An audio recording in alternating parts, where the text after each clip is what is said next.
Good morning, everybody. Welcome to this roundtable discussion. We are not sitting in a roundtable though, and we have very eminent speakers today. We will start this off with General Mukherjee speaking. I will request all the speakers to stick to their time, and 15 minutes means actually 13 minutes. The 2 minutes out of the 15 minutes are for me to raise a query on your talk and for you to answer. That is for 2 minutes. Then the next speaker takes on. Second thing, I see a few press people over here. I will just try to caution that every speaker over here is speaking his personal views. Those are his personal views. Although it is under the umbrella of SNSK, the views are their personal and nothing is to be connected to Headquarter Eastern Command or the fact that it is being run within Fort Vijayadurg. But at the very end, I must say that all the speakers must speak their mind out clearly. Notes will be taken. A video will be made, transcript will be made, and we shall make a proper report on this. Thank you, sir. All yours. I'm Johnny Mukherjee. Can you hear me? I'm from the Assam Regiment. Served all my life with people from the Northeast. I've always been a radical throughout my service. 2-3 months ago, we held a seminar in conjunction with ICC wherein I went out of my way to condemn the United States. Everybody laughed at me and everybody disagreed with me violently. And ICC says, how can we publish such a thing against USA? So it wasn't published. But it doesn't matter. I said my piece, that they're not to be trusted. And they aren't to be trusted. Anyway, again, I'm going to be radical today. I'm going to speak on the issue of, the general issue on, as an introductory talk, on migration and illegal immigration. So my first question to all of you, what's the difference between the two?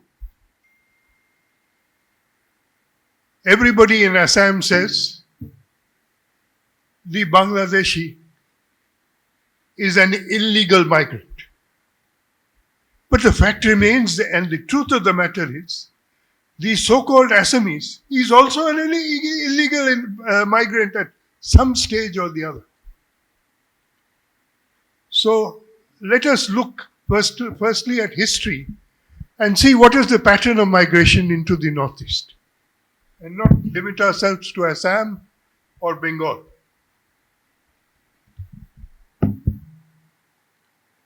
Growing a little old now, so I have to use my specs.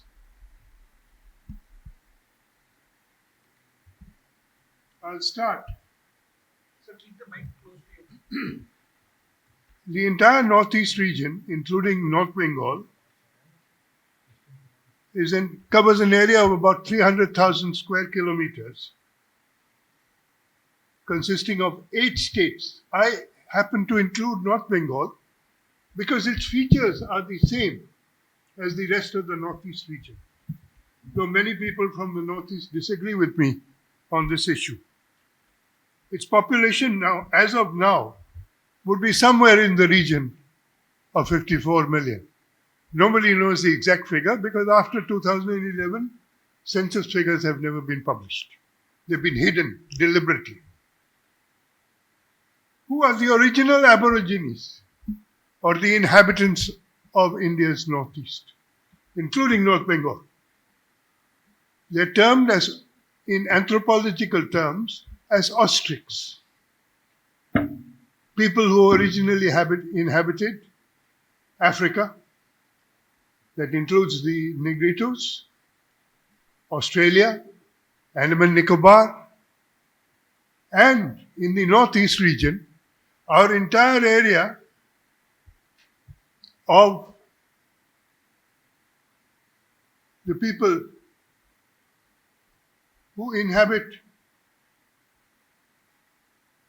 the plateau of central India and the Kamtapuris, the Kuch Biharis, the Koches, Rajbamshis, Boros, Boros and Boro Kacharis come later. But then the Khasis, Jaintias, Mikirs, or as they're now called Kargis. These are the original inhabitants, and they're all called Austrics.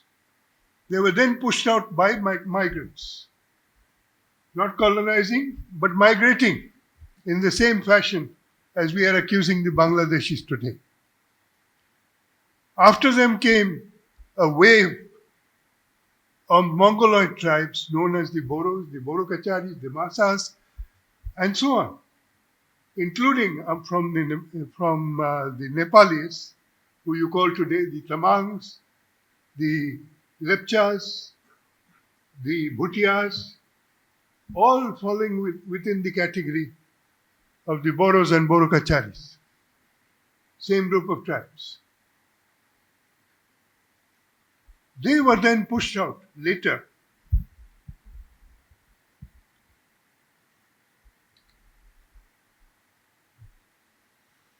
Around the birth of Christ or just thereafter, the Meteis, more of Boro tribes, the Kuch Biharis, some of the Naga tribes, some of the Arunachali tribes, and some Chin tribes. Even though the Meteis claimed the Chins never came at that time, they actually came around the same time as the Meteis. And it's documented. If you look in the Tripuri annals framed by the kings of Tripura. Then early after that, after the AD period, you come on to the Aryans who migrated from the west, the Bengalis, the Arunachalis, other tribes, the main group of Naga tribes, Chin and Zo tribes, and additional Boro tribes. Then in the mid-AD period, you come on to further Aryan migrations, Tai Ahom, and allied tribes.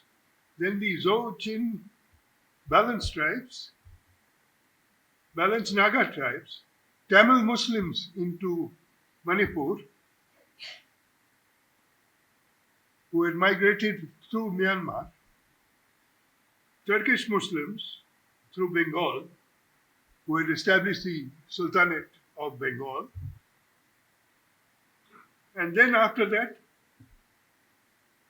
well into the period after the birth of Christ, Ahoms, somewhere around mid-13th century, the Bhutias, Gorkhas, Bamars from Burma, Bengalis, Nagas, Zos, Khamtis,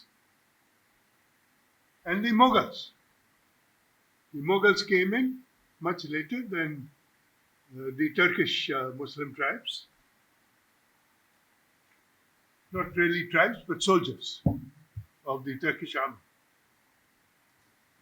Then in the 18th, 19th century, you had the British. And the British brought in the Bangladeshis right in the beginning because they found the area decimated. The Myanmar or the Bamar armies had killed most of the local inhabitants, the Ahoms and the other tribes over there. And therefore, the British brought in the Bangladeshis to cultivate the soil and as labor. Tea garden labor, railway labor, coal mine labor, oil labor for oil, and other labor that they required from all over India. In partition, during partition and independence, we have a flood of migration taking place from Bangladesh. In fact, the major wave of migration took place at that time. And it was done for the simple reason that the people who were coming to power in India, I don't want to use party names and so on, but the people who were coming into power were not keen on Assam or the undivided Assam being merged into the rest of India because they felt that the Muslim population was too high.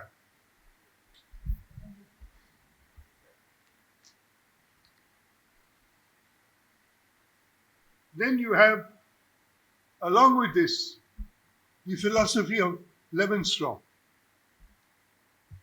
really prophesied by the pre-partition, pre-independence Bangladeshis, who suggested that the area being suggested for them, for East Pakistan, was too small, and therefore they had to have space to expand on all sides, into the northeast, into Myanmar, into Bengal and Bihar. And that philosophy continues even today. It continued even in Sheikh Mujib's time. And the recent migrations that have taken place are Chakmas, partly from Bangladesh, partly from Myanmar, the Brus, the Riangs, the Rohingyas, the Gurkhas, who were mainly the British soldiery and their families. So the question that arises, who are you calling illegal immigrants? You need to define that before you decide on how to deal with it. Now, along with this, you must realize, I've almost finished it, you have to realize that due to global warming, we are about to face an unprecedented crisis. According to scientific analysis, the view is that by 2050, most of southern Bengal, including Bangladesh, 15% of the land area is going to go under the sea. And that 15% is inhabited by no less than 18% of the population of both countries. Bengal and Bangladesh. So where are those 18% going to go to? Are you going to put troops on the border and shoot them down as they try to come in? Question mark. What are you going to do about that? Are you going to say you're illegal immigrants? Question mark. The same issue arises in terms of water levels and erosion and so on. Then you come on to the last 2 points that I have. The issues being propagated now by the Indian government and the Assam government in particular, the National Register of Citizens, the Citizenship Amendment Act, are they legal?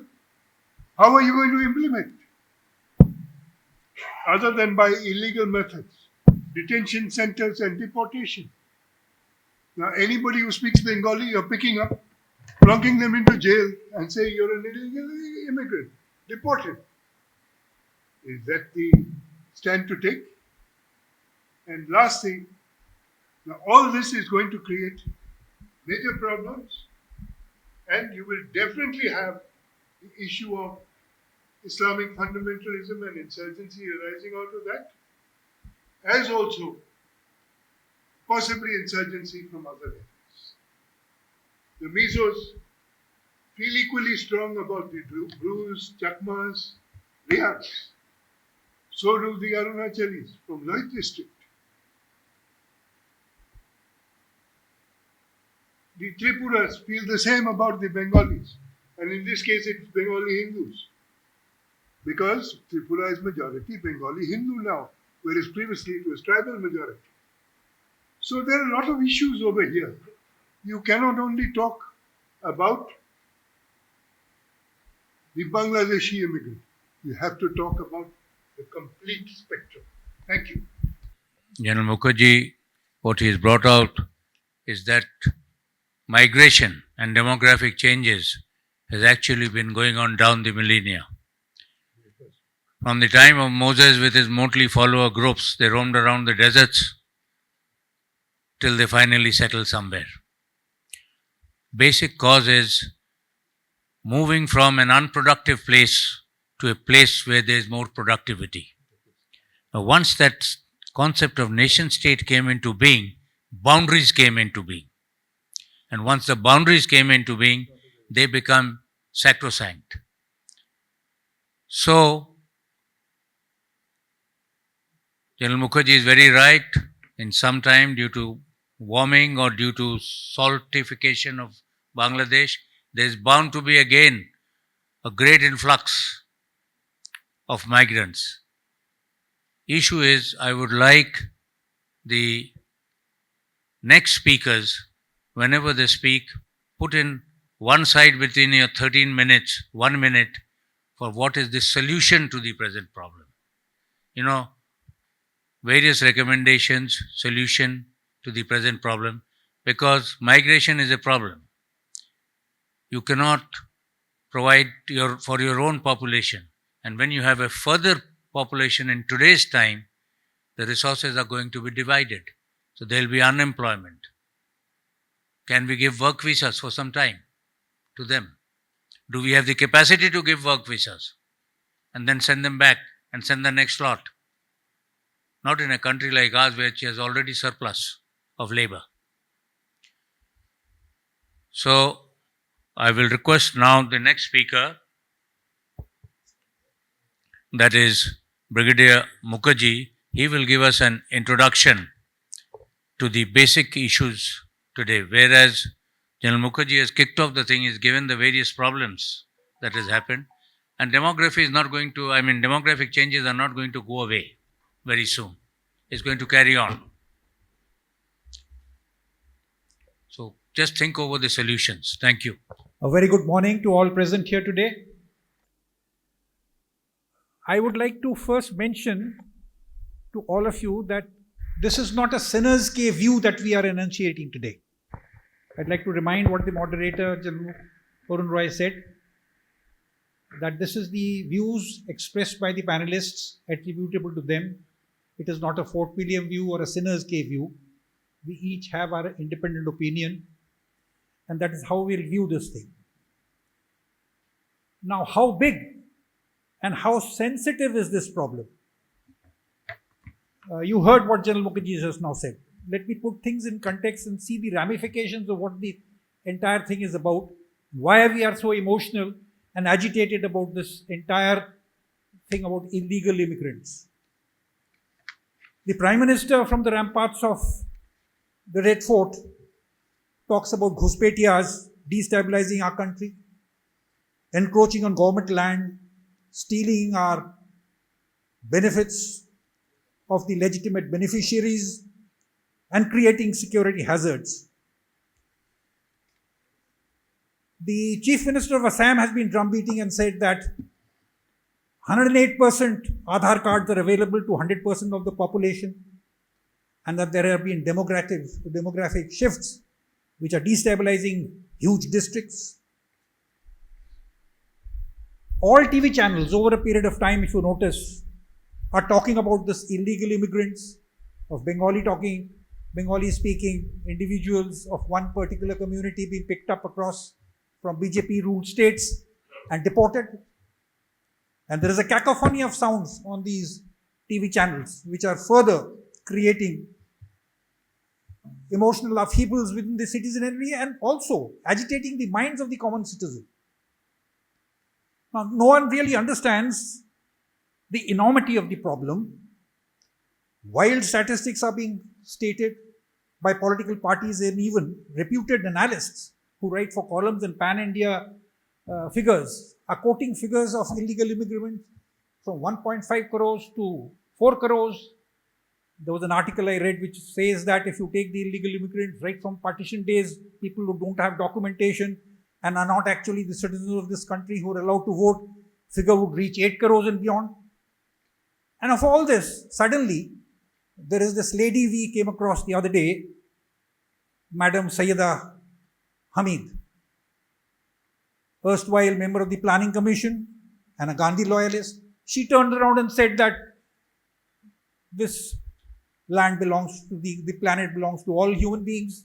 Let them come in if they want to come. Be humane. They should not be stopped. All illegal immigrants, whoever they are coming in for an economic, whatever little backdrop they can see, and let them live. Now, we in the Sinners K constituted a research team some 6 months back.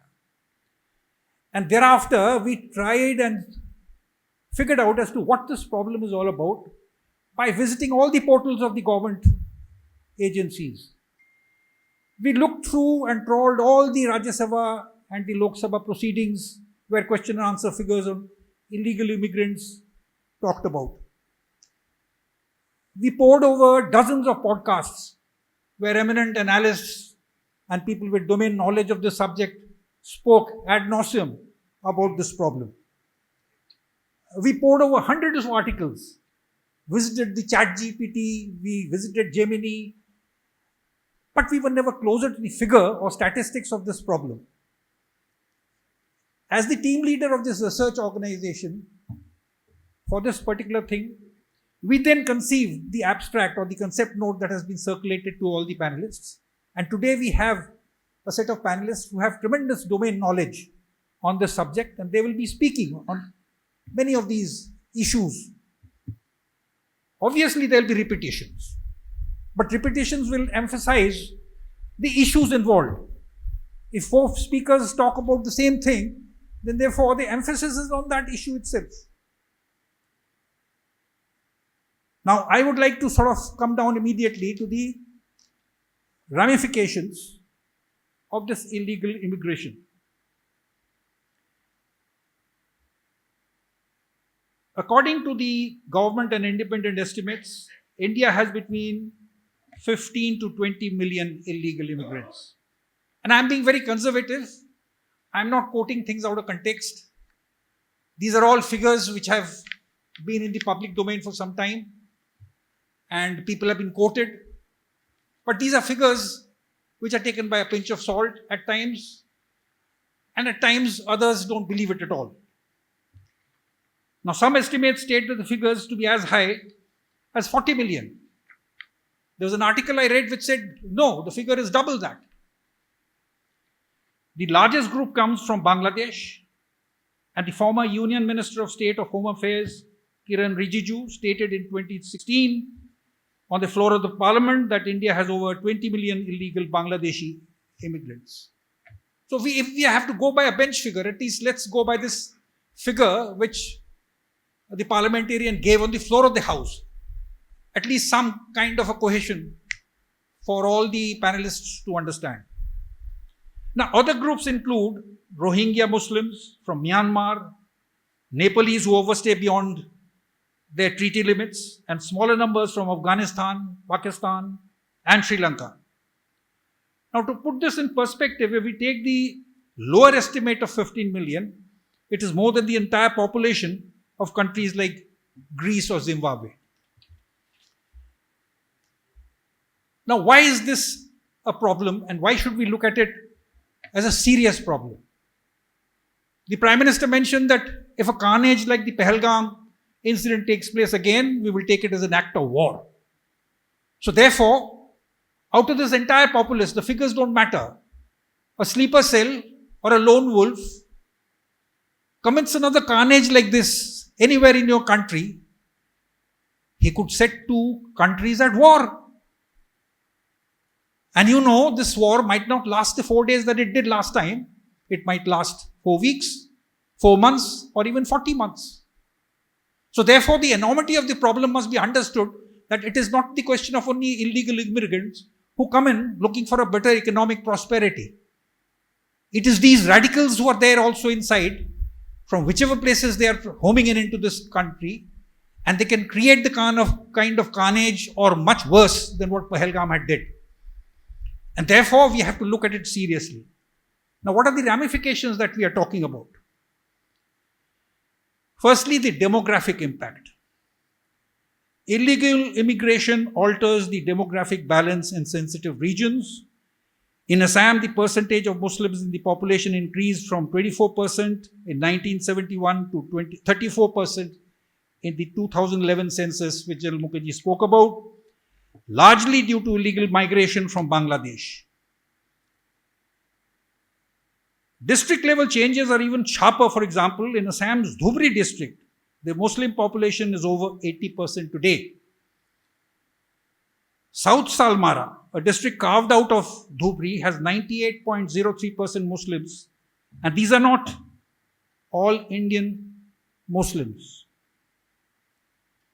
Tripura's tribal population, which was over 50% in 1951, has now shrunk to less than 30%, mainly due to cross-border influx. Now, such demographic changes often fuel ethnic tensions, as witnessed in Assam's anti-foreigner agitation in the late 1970s and the early 1980s, and more recently in Manipur's violence in 2023, where illegal migration was one of the underlying factors. In West Bengal, demographic shifts are noticeable since 2011. Murshidabad, Malda, Uttar Dinajpur, South 24 Parganas, Birbhum, and Howrah all have been affected. The figures of nearly 1,500 to 3,000 big and small madrasas have come up over the last decade, many both recognized and unrecognized, and many of them acting as transit shelters for these illegal immigrants. Now, the economic ramifications. Illegal immigrants typically work in low-wage, informal sectors like construction, domestic help, rickshaw pulling, and street vending. And this creates a downward pressure on wages, hurting India's own poor and unskilled workers. A study by the Institute of Defense Studies and Analysis estimated that illegal immigration costs India over 20,000 crores annually in subsidies, welfare leakages, and lost revenue. In cities like Delhi and Mumbai, illegal immigrants often settle in slums, overburdening urban infrastructure, housing, sanitation, and healthcare. And the public distribution system also gets misused, as forged ration cards and Aadhaar cards enable illegal immigrants to claim subsidized food and fuel, and therefore create this entire sensitive environment. Now, I'll go to the security implications and the ramifications that we must look at. This is the most important part of my talk today. The unchecked migration has national security implications. The illegal influx from the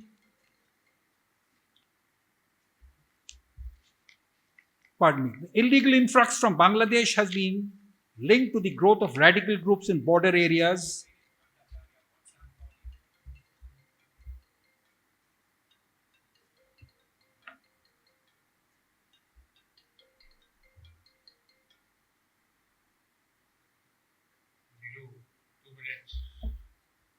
Please pardon me.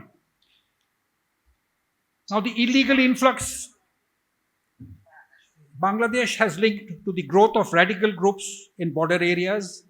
Agencies have reported instances of Pakistani and Bangladeshi intelligence using illegal immigration as cover identities. In 2013, the Burdwan blast in West Bengal revealed that several of the arrested extremists were Bangladeshi nationals residing illegally. The Rohingya settlements in Jammu, Hyderabad, and Delhi have also raised concerns with intelligence agencies, warning of their potential radicalization. And ladies and gentlemen, to further expand on this, the East-West nexus, historically, India has faced terrorism emanating from Pakistan in the West. However, in recent years, there is growing evidence that Pakistan's intelligence agencies are working in tandem with networks inside Bangladesh, and this creates a dangerous two-front infiltration possibility. While our western borders are heavily militarized and fenced, the eastern frontier with Bangladesh is comparatively porous. Terrorists and extremists can exploit this route, entering India disguised as poor immigrants, thereby evading detection. The Burhanuddin blast in Burdwan, West Bengal in 2013 exposed how Bangladeshi radicals were living in India under false identities running terror modules. Several Huji operatives have been caught in Assam and West Bengal using migrant communities as cover. Intelligence agencies have repeatedly warned that groups like the Jamaatul Mujahideen Bangladesh have established sleeper cells in border states, camouflaging themselves as laborers. And the concern is that while the world watches and Western border terror infiltration through the east is the real soft underbelly. Now, the Rohingyas crisis adds another larger layer. India hosts over 40,000 the Rohingya refugees scattered across Jammu, Hyderabad, Delhi, and northeast India. Security agencies have flagged cases of radicalization attempts among vulnerable youths in these settlements, with some reported linkages to Pakistan-backed groups. With their stateless status, lack of documentation, and poverty, they become prime targets for recruitment by extremist outfits. Now, the illegal immigrants are often absorbed into criminal networks, smuggling human trafficking, counterfeit and currency and narcotics. Fake Aadhaar cards, ration cards, and even voter IDs are routinely recovered during raids. This not only challenges internal security, but also erodes the credibility of India's identity and welfare systems, making it easier for terrorists to move and operate undetected. And the geostrategic risks. India's northeast, already vulnerable due to insurgents and ethnic tensions, is further destabilized by unchecked migration.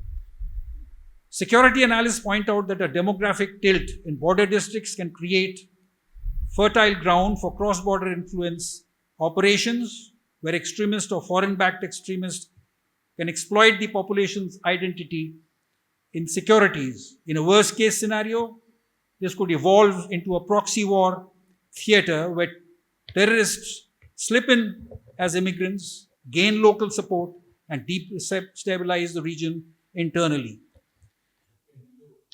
Right, sir. In conclusion, therefore, I'd like to mention that illegal immigration is no longer only about jobs and demographics. It has become a national security vulnerability. With Pakistan and Bangladesh increasingly working in concert, India faces real danger of seeing terrorism slip in through the back door of migration. Therefore, the challenges before us to combine border management and verification processes. In conclusion, I'd like to also mention that there are other aspects to this immigration problem which the other panelists will talk about. Thank you. Thank you. May I request Colonel Rajiv Srivastav to come and take the podium? And Rajiv, please, 13. 13, that's it. Thank you.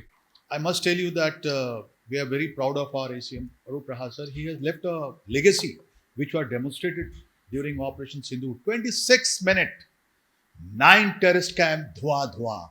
And on 10th of May, 11 of their Air Force, they have been put out of the action. So the legacy which our ACM has left, that we are proud of you, sir. Thank you, sir. Well, today's topic are real stories. We have also done a lot of, we will call it environmental scan or literature scan. I have divided into 4 parts. And each very briefly, because all of you are very empowered and enlightened people here. The first part is, the burden of this immigration on the northeast has been going on for 2 centuries. It's a 2 centuries old thing. And if we listen to Ajal Mukherjee, what he talked about, and he talks about the Ahom king, Chaulung Chukafa, who came to Assam in 1226, then it becomes more increased and it becomes 2.5 centuries for this northeast, which has suffered the burden of this immigration. I will point out in a very bullet form that how they have happened. Second part, the migration is the religious induced. From the north, it was the Buddhist. It happened with His Holiness Dalai Lama, when on 1st of March 1959 he came along with his followers. I will talk about that. From the east, it has been the Christianity, right? Whether it is a Kachin or whether it is Chin, Job, which we are talking about, all Christians. And from the south, this northeast region has actually faced Islamic invasion or immigration or whatever name you can give it, but it is impinging on all multifaceted life of this Northeast. So that was the second part. Second part we'll talk about. Third part, are we serious? One of the politician, he talks about the ATM. Every time when there is an election, we talk about this immigration. Look at it 2024. All the media you scan, you will find that the same topic has been discussed. What happened for last 10, 11 years? Or what happened for the centuries? It is the ATM, we will discuss how. And last point in the way ahead only I will talk about. It is the taxpayer money, which is spent on this fencing, which is spent on this detention camp, which is spent on the money which we give it to our CAPF, whether they are guarding our Myanmar border or we are guarding our Bangladesh border. We need accountability of our money. And that will come through this platform when they will convey this message ahead. Right. Let's come to the first part. That for more than 2.5 centuries, Northeast has suffered the burden of the immigrants. Right. The Chaulung Chukwaba's son state on Imraj, he came, Prince, he came. Right. He assimilated himself. That's why I don't call him immigrants. He led a very beautiful society. He gave us Lachit Barphukan, Journal Lachit Barphukan, who said that my mama is not great. It is the duty towards my nation is great. And he slashed him. When he found the direction of duties, when he was found sleeping.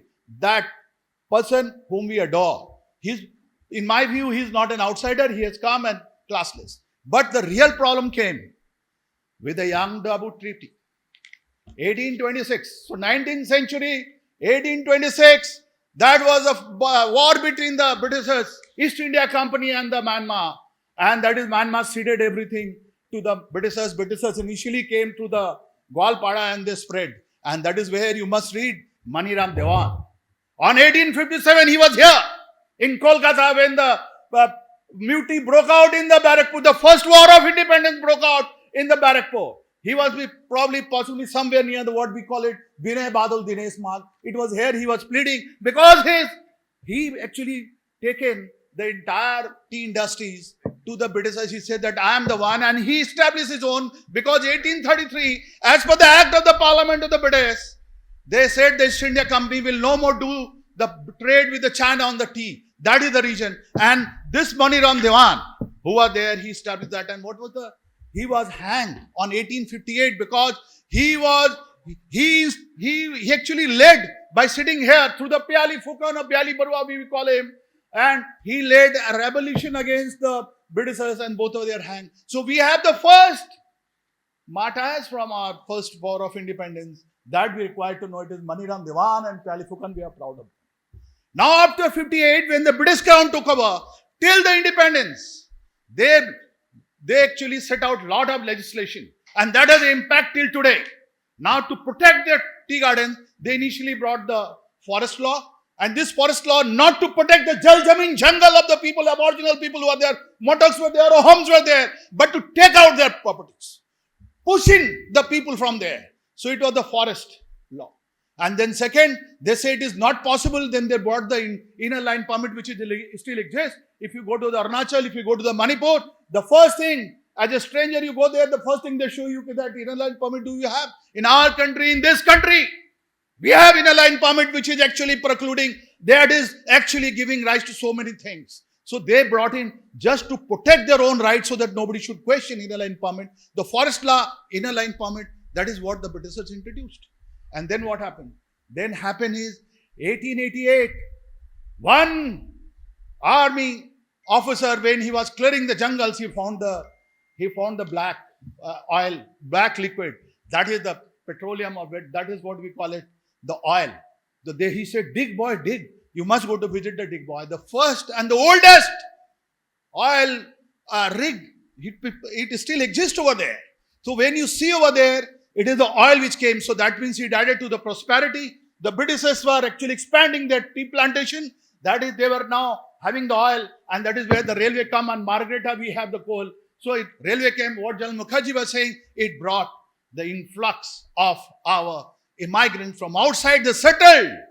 This Northeast has suffered for last 2.5 centuries. What happened after the independence? It was Bharat Ratna Gopinath Bordolai. When he discussed in the Constituent Assembly, he discussed that there was a two debate on the Northeast, whether to integrate with the nation or to remain it exclusive, isolated. And Lokpriya Gopinath Bordolai, he actually defended it, and he said that you must give us the sixth schedule of this constitution, and that is where the sixth schedule came, and then Northeast is covered under that. It was the Gopinath Bordolai. In 1965, there has been Lokur Committee, which talks about the how a tribal area is to be identified, how the exclusive identity of the tribals are being identified, and he gave 5 conditions. I will not go on 5 conditions. He said about 2 conditions, and then he first said that it should be geographically isolated. Secondly, he talks about that they should be side to communicate with the outside. There must be original. There are so many 5 points we must read. Lokur Committee 1965. Now, there is a 125th constitutional amendment is pending with the parliament. Why it is pending? Because it was supposed to do with the 6th schedule. Why? Look at the Northeast today. When you talk of the geographical isolation, there are 16 airports, more than 23,000 kilometers of the railway.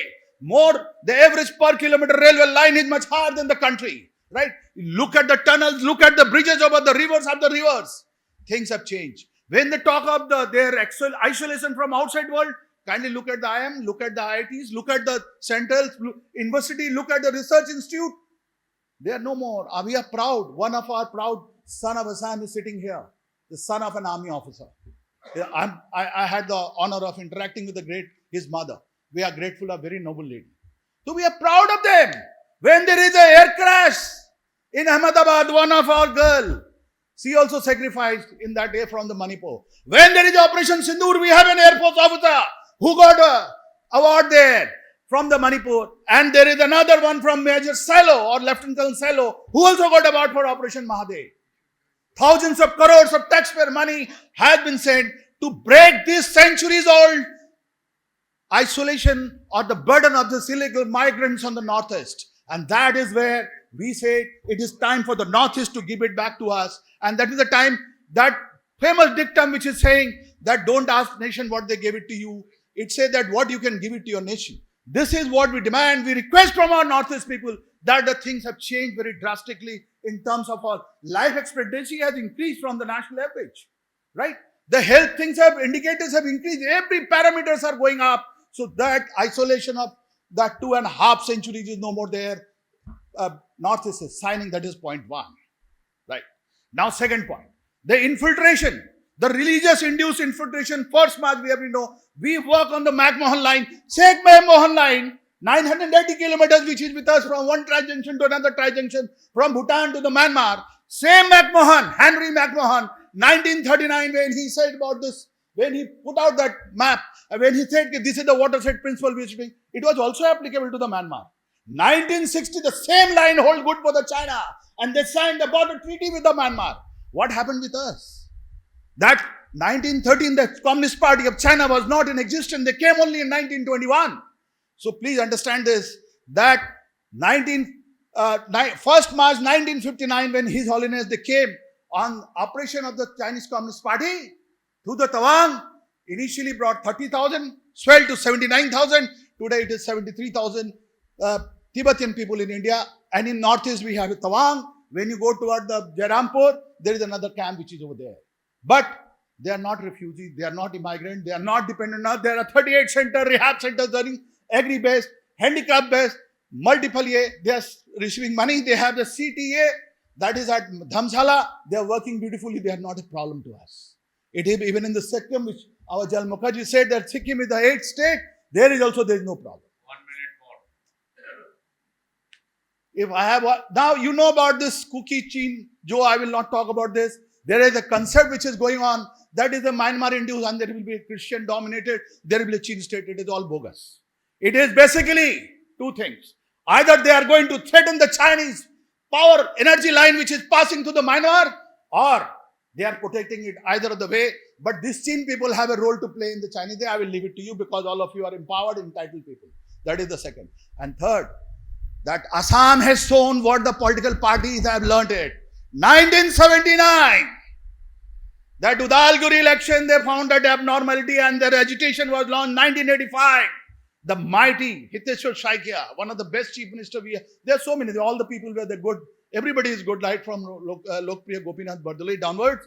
They realize that this is one issue which we can exploit to come to the power. Nobody is interested. This psephologist, poll managers like me, we are also poll managers nowadays, ethnographers. We are using this particular concept to VPT up your sentiments and to take out your votes. So this is an ATM. The trans-border thing, whether it is the CPF on the Myanmar border or whether our CPF is in Bangladesh border, what is the state, that is what I have been told. There is the Dhaka University professor. He talks about that on an average, on a day, 130 some people, they cross over to India. I leave it. The parliament is not telling you the right thing. I am telling you one thing, that this fencing which has been created post 1985, Assam Accord, whose money is that? If this money is your taxpayer money. The CAPF which is there, whose money they are getting the salary? Why they are talking today? Today there is a synergy between the what Bangladesh is talking and what our Chief Minister Bengal is talking. General Saad said that we will not let you do 150 yards. Today also, 28th of August, when our BSF has gone there and they come back with a joint statement, same 150 yards. What we are doing? Cut and paste. Cut and paste. It is our country. And 400 kilometers, they are unfenced. Why? Why like this? Because there is informal trade worth thousands of crore from everywhere. And you know what happened in 2024 early? There was an MP who was killed here in Calcutta because he came to negotiate the profit of the gold, which runs into 600 crore. So you can understand whose fault it is. Time has come to produce the accountability. Time has produced that it is not only that we have to empower, we have to see the law, because next person is talking on law, so I will not talk about that. I will only say that if we really love our country, we must induce this accountability so that these things are over. I have long thing to talk, but I know. Thank you, sir. You know, this is a very complex topic, and I think the most difficult role here is of the moderator. I'll try to I'll keep within the time that you've given, 12 minutes or 12 and a half minutes or whatever it is. A lot has been spoken about history, and correct, rightly also. But as a practitioner, I will restrict myself to the present. It's true that this is the problem of illegal migrants is a ticking time bomb for Assam. It's also true that this is a legacy of the British colonial regime, and it's also true that this is something we have to deal with today. Assam has been a sanctuary for those who had to flee East Pakistan or Bangladesh after partition. It's also been an opportunity for those who wanted to escape poverty. These have been brought out. So these are the two different streams that have come into Assam and India. The problem is we don't have a legal framework that differentiates between a refugee and someone who looks for economic opportunities. So that's the governance challenge. Now, under the Constitution, the government of India, they manage the international borders, they deal with citizenship issues and laws, but it's the state machinery right down to the grassroots level that actually implements these policies and enforces the relevant laws. Now, General Mukherjee had brought up in his remarks, he asked, who is an illegal migrant? Now, I can only talk about now. Today, anyone who comes into India without a valid travel document or who overstays his whatever is allowed permitted duration, he is considered an illegal migrant liable to prosecution under the Foreigners Act 1945 and the Passport Entry into India Act 1920. Of course, as I mentioned, India is not a signatory to the 1951 UN Refugee Convention or its 1961 protocol, and we don't have national refugee laws. But we have an amendment in the Citizenship Amendment Act in 2019. So non-Muslims from Afghanistan, Bangladesh and Pakistan who have reached India on or before December 31st, 2014, they are exempt from these detention laws. Now, Brigadier Mukherjee talked about numbers. It's true. The MOS Home Rijiju had talked about 20 lakhs, but before that, Chief Minister Hiteshwar Saikia in the assembly, floor of the assembly, he had said 30 lakhs in Assam alone. Now, it becomes complicated because under clause 5 of the Assam Accord, the different categories were made. Those who came into Assam before 1966, they were Indian citizens. Those who came between 1966 and 1971, 25th March, there was a period of 10 years where they couldn't vote, but after that they would be eligible for citizenship. And those who came in after March 25, 1971, they were to be deported. Now imagine the problem of those who try to enforce these laws as if it's a linear progression. These are all very easy to do when you're sitting in an air-conditioned room and you're making out policies. But the man on the ground, imagine what he has to kind of implement. Now the NRC has identified 1.9 lakh people who are suspected illegal migrants. Out of the 33 million people who had applied 3.3 crores, 33 million, 1.9 have been identified as possible migrants, of which 12 lakhs are non-Muslims and 7 lakhs are Muslims. But of course, as I mentioned under Section 6P of the Citizenship Amendment Act 2019, the non-Muslim migrants are now eligible for citizenship. Now, as I mentioned, the legal framework, Immigration and Foreigners Act 2025, that enables detaining and deporting illegal migrants. But under Section 9, as the state, I can say I suspect you of being an illegal migrant and take you into custody. After that, the onus is on you to prove that you're a citizen. And how do you prove that you're a citizen? Do we have a National Register of Citizens? What are the documents that you produce? If you read today's Telegraph, there were some auto drivers, Bengali Muslims, who are going back to Gurgaon. They're taking now certificates from the local MLA and the local police station, saying that they're Indian citizens. So there is an ambiguity about what are the documents that prove citizenship.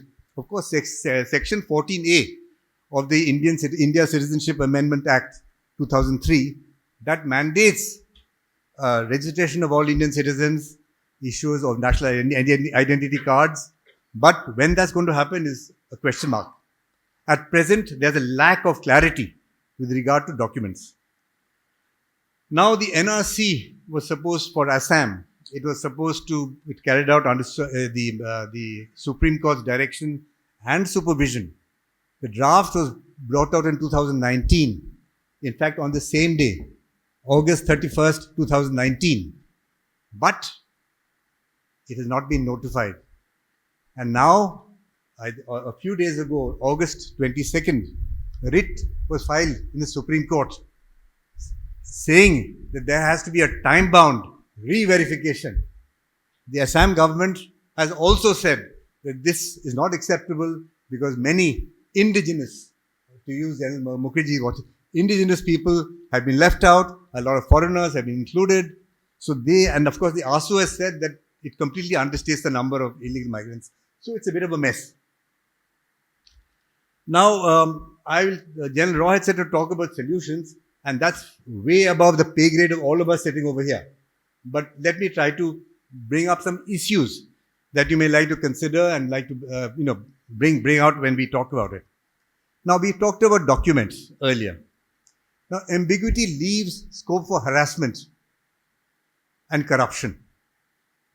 Now, today, what's happening?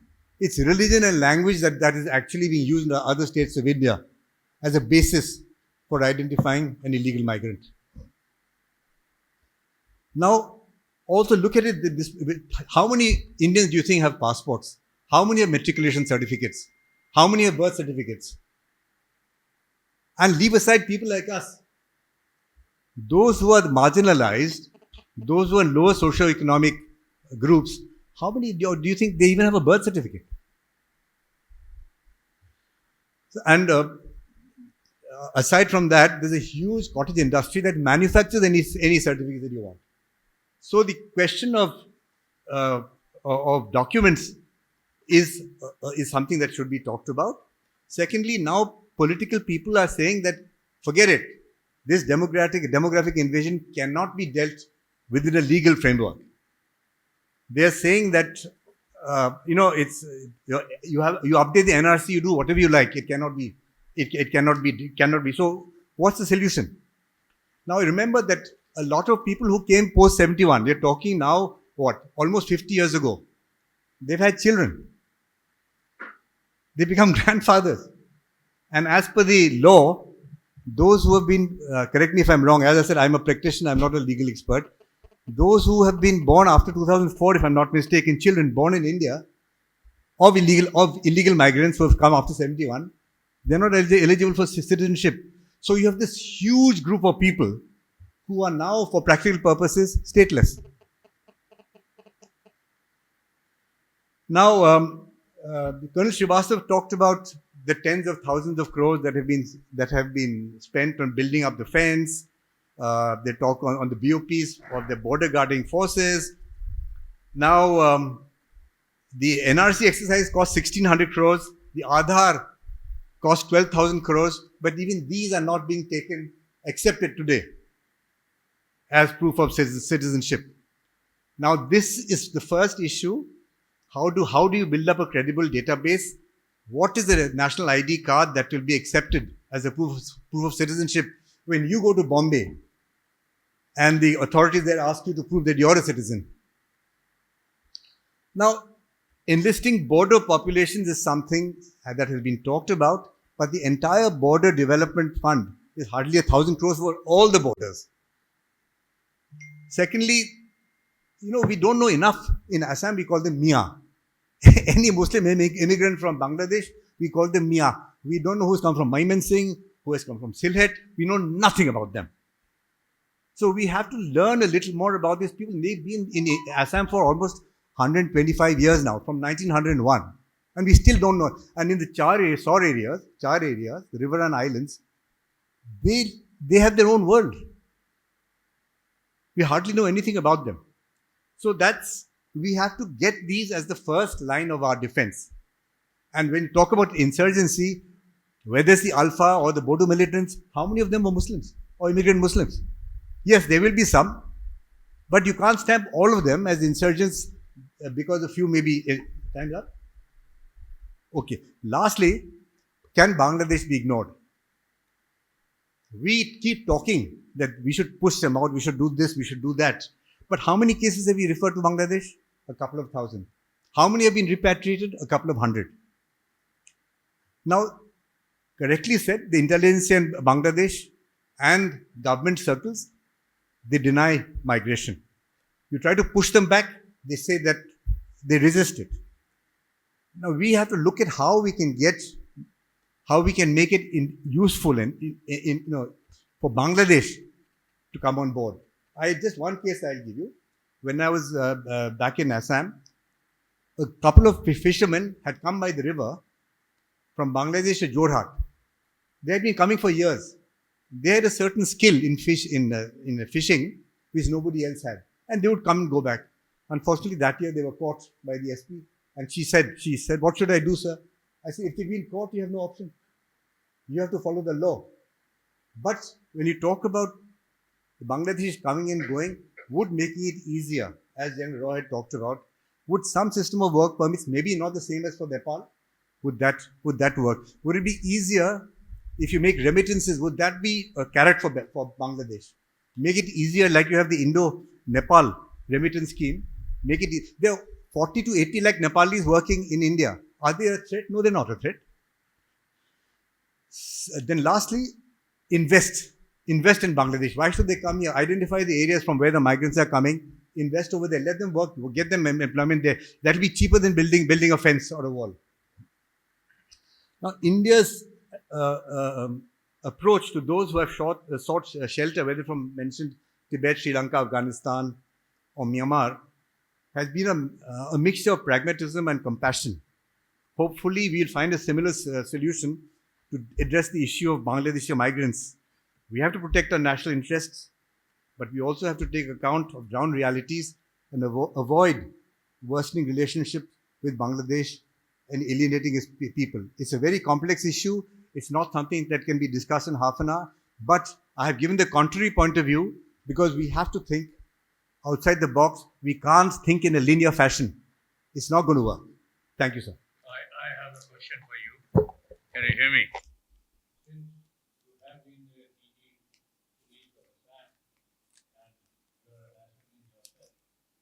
And as in some talks, the issue of religion also came up. There is a report from one of the British governors, and I think in 1943 or 44, where he cautioned the British government in London that the demography, religion-wise, is changing in Assam. Because it was pre-partition, because what we called, it stretched from Buxar to, I think, right up to the Bengal started, and the people were, by the way, called Bangs, Bangs. So that lot of Bangs have come in over here. That's the word used. How far is it correct? Because we know immediately after partition, under F.A. Ahmed, there was also a great till the intrinsic Ahoms put their foot down. Am I correct in saying this? Well, between 1951 and 61, the recorded number of migrants, estimated was 200,000. But between 61 and 71, and between 71 and 81, it was many times more. Now, but again, let me talk about the Mullen's report, 1931. He was a census commissioner. He talked about a demographic invasion of Assam. But who are these people from East Bengal? Have they come from Arabia? They're Namashudras. They're lower caste Hindus who have converted. No, I talked about the religious Absolutely. demographic change. 100%. So far as from 1901, the British brought them in, and let me be very clear. For better or for worse, we talked about the migrants and how they drain resources, but so far as agriculture is concerned, you can't beat them.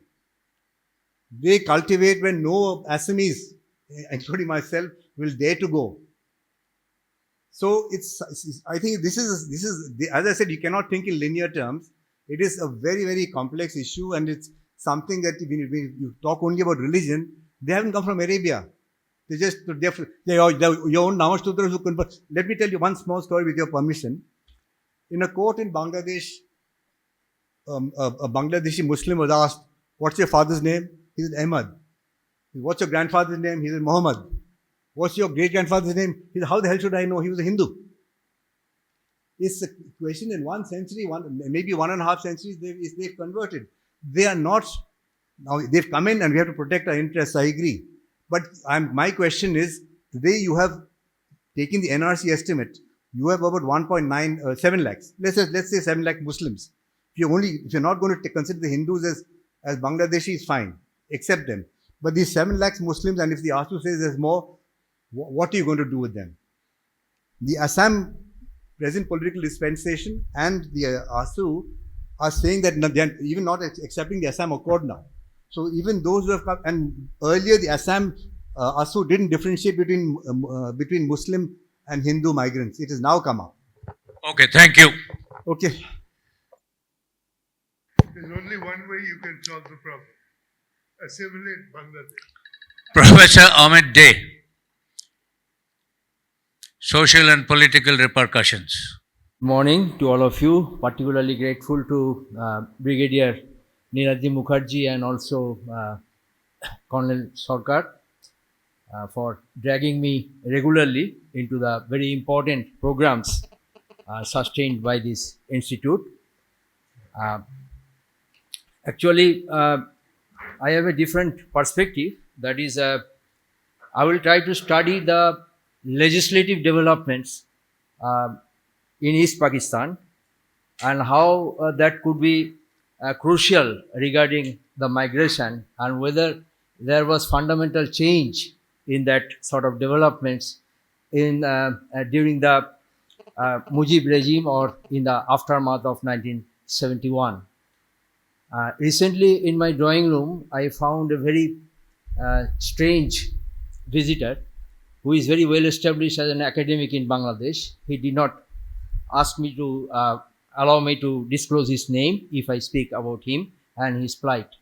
He is well off, he has landed property, he has buildings, very successful man, a Hindu Bengali. I was surprised because I know him for 35 years.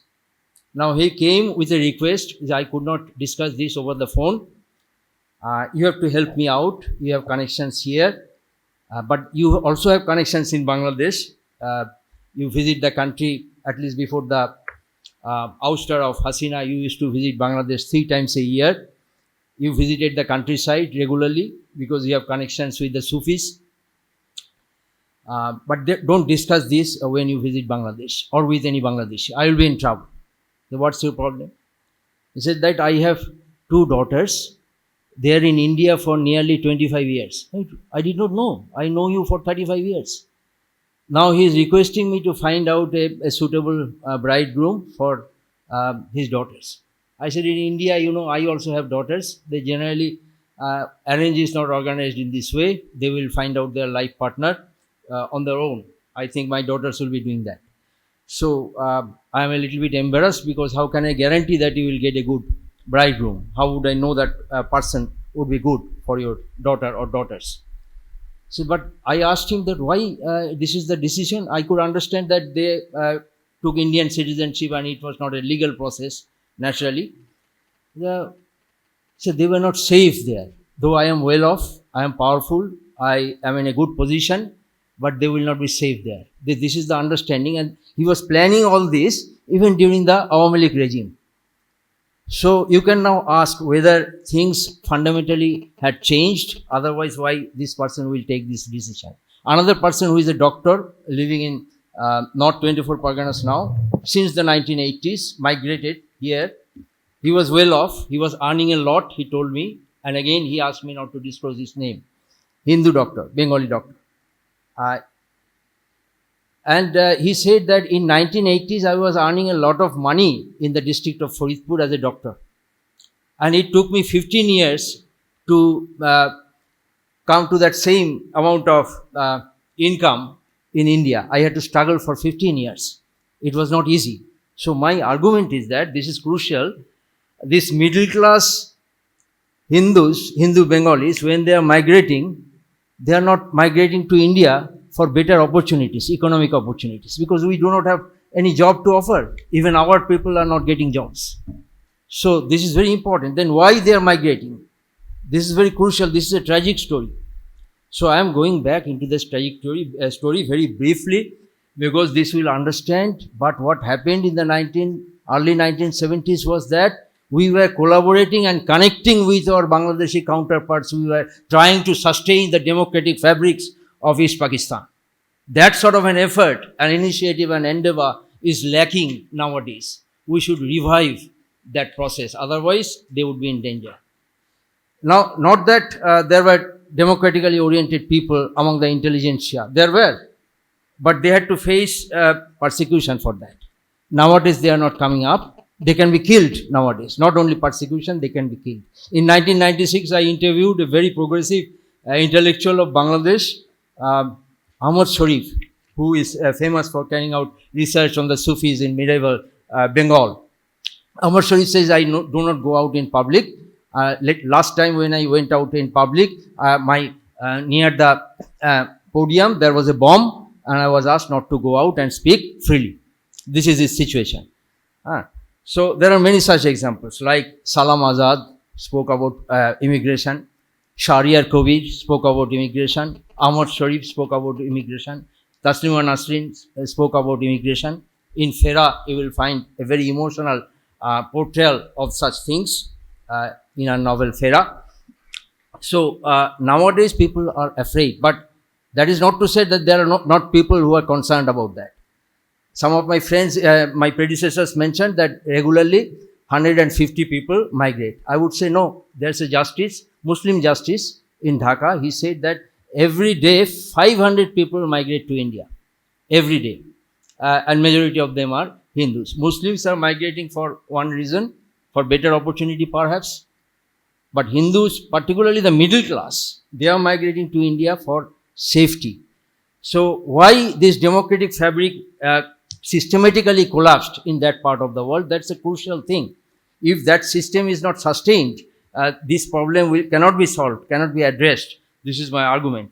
In 1950 January onwards, there was riots in East Pakistan and numerous Hindus migrated to West Bengal, Tripura and Assam.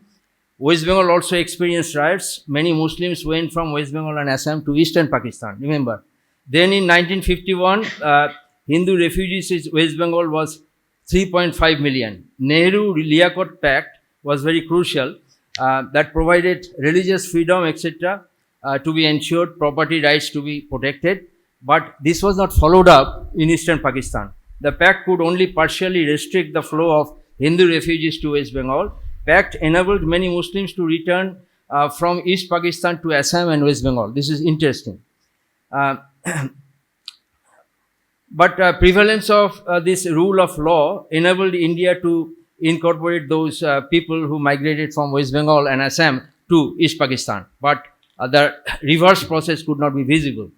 East Pakistan was not keen to implement the Nehru-Liaquat Pact. In 1951, acts of the Pakistan Legislative Assembly furthered the misery of the minorities by depriving them from movable and immovable properties, reducing them to the status of second-grade citizens.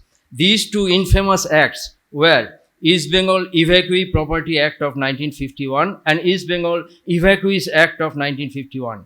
We discussed how Kurdish refugees in Turkey or Middle East were marginalized and persecuted.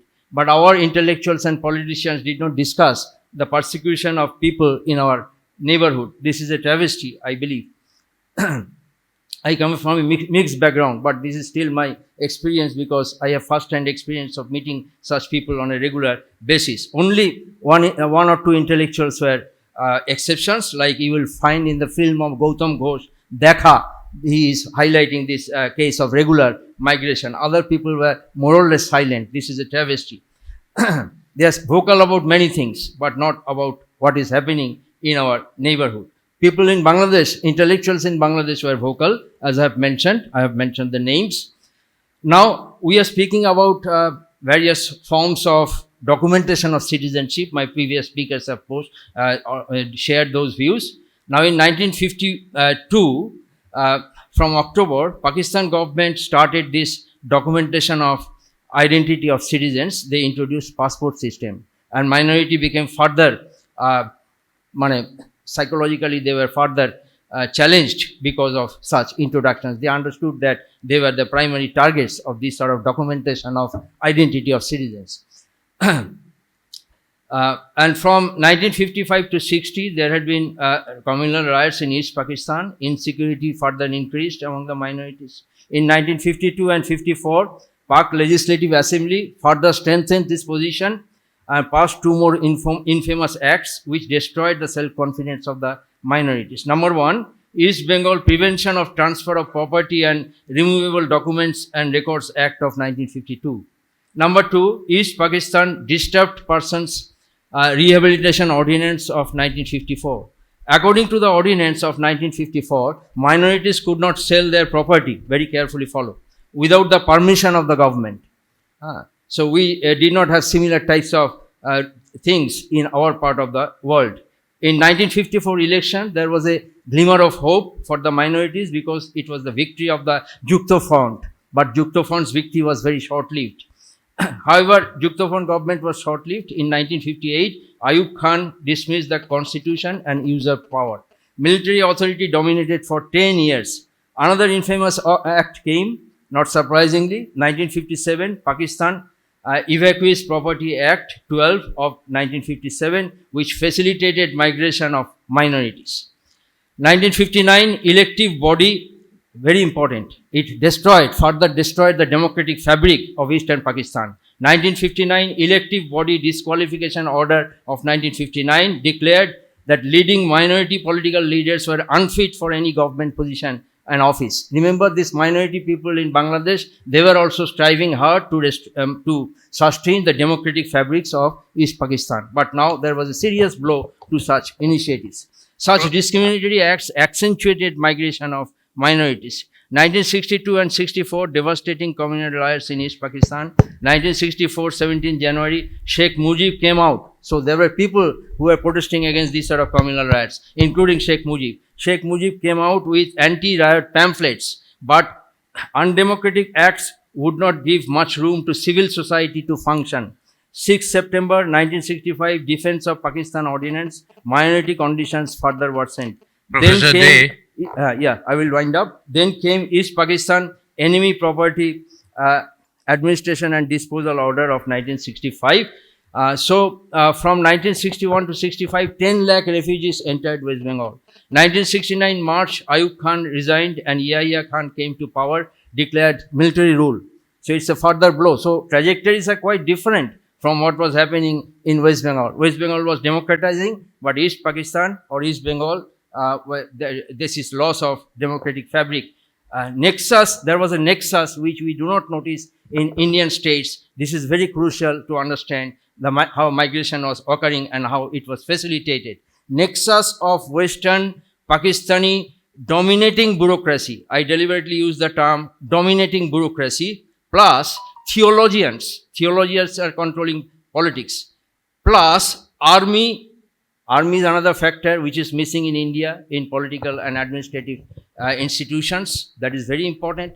Plus reactionary politicians who collaborated with these previous sources agencies that I have mentioned. This created a situation very miserable for the minorities.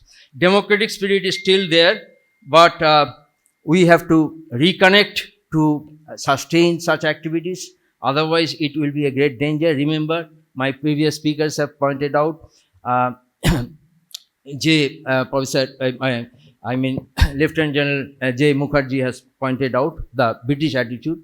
The British were very much aware of the anthropological perspective of a region. So they declared long ago that Chittagong is a unique region. But remember, during the East Pakistan regime, there had been hydroelectric projects there, which led to the flooding of arable lands belong to the tribes. There are different tribes, Buddhists and others. Christian people were there also, a minority population in Chittagong. So their livelihood was affected. So not only the Bengali-speaking Hindus who migrated, the tribals were hardly affected in Chittagong because, and later on, even under the Mujib, the clash between Mujib and Larma, the Chakma leader.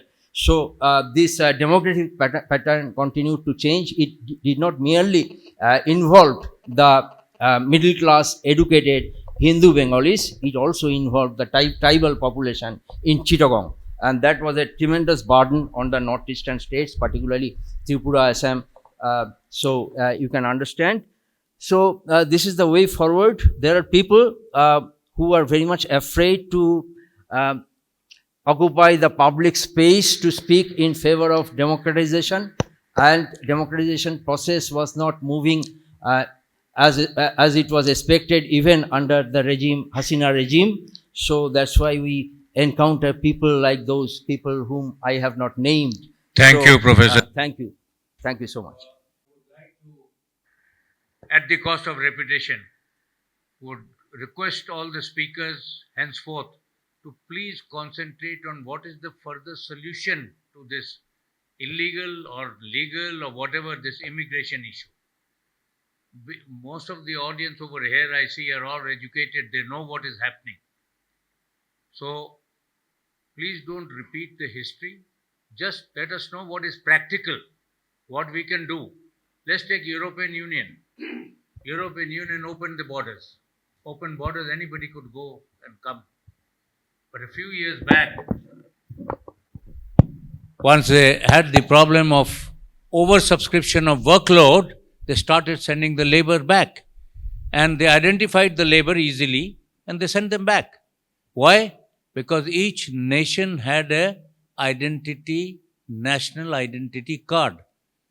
We have an Aadhaar which has got biometrics. I'm sure an identity card can also be produced for a national identity card with biometrics. QR code, I believe, can be copied. But I'm sure the biometrics cannot be copied. So, we need to think practically as to what we can do, how to identify. Just to let you know, there is a Gulshan colony over here in Kolkata, which is running Bengali classes for the people there, for enunciation and syntax, specifically. So, the things have gone far beyond. just immigration. People have already mixed into the society. So identifying them and weeding them out is going to be a problem. So if you have got some kind of practical solution, please let us know. Jayanto Roy Chaudhary, please. Mukherjee, Air Chief Marshal Arup Raha, Major Roy, General Mukherjee and Colonel Sarkar, and of course distinguished audience and my previous speakers. I tend to agree with what General Mukherjee said, that it's going to be a very, very long uphill task. The best solution actually is to perhaps make Bangladesh an associate state. That will solve all our problems, but perhaps it's not very practical to do that. The points made by Jayanto Chaudhary, the previous speaker, and by Mr. Amit Ray are very important. Now, there are three kinds of migrants who come into the Northeast, and I'm going to focus only on the Northeast. And specifically on the Rohingyas. Three kinds of migrants who come in. One, of course, are the Bangladeshi nationals who are crossing over illegally into Assam. Bengali-speaking Bangladeshi. Whether illegally or legally is a different issue.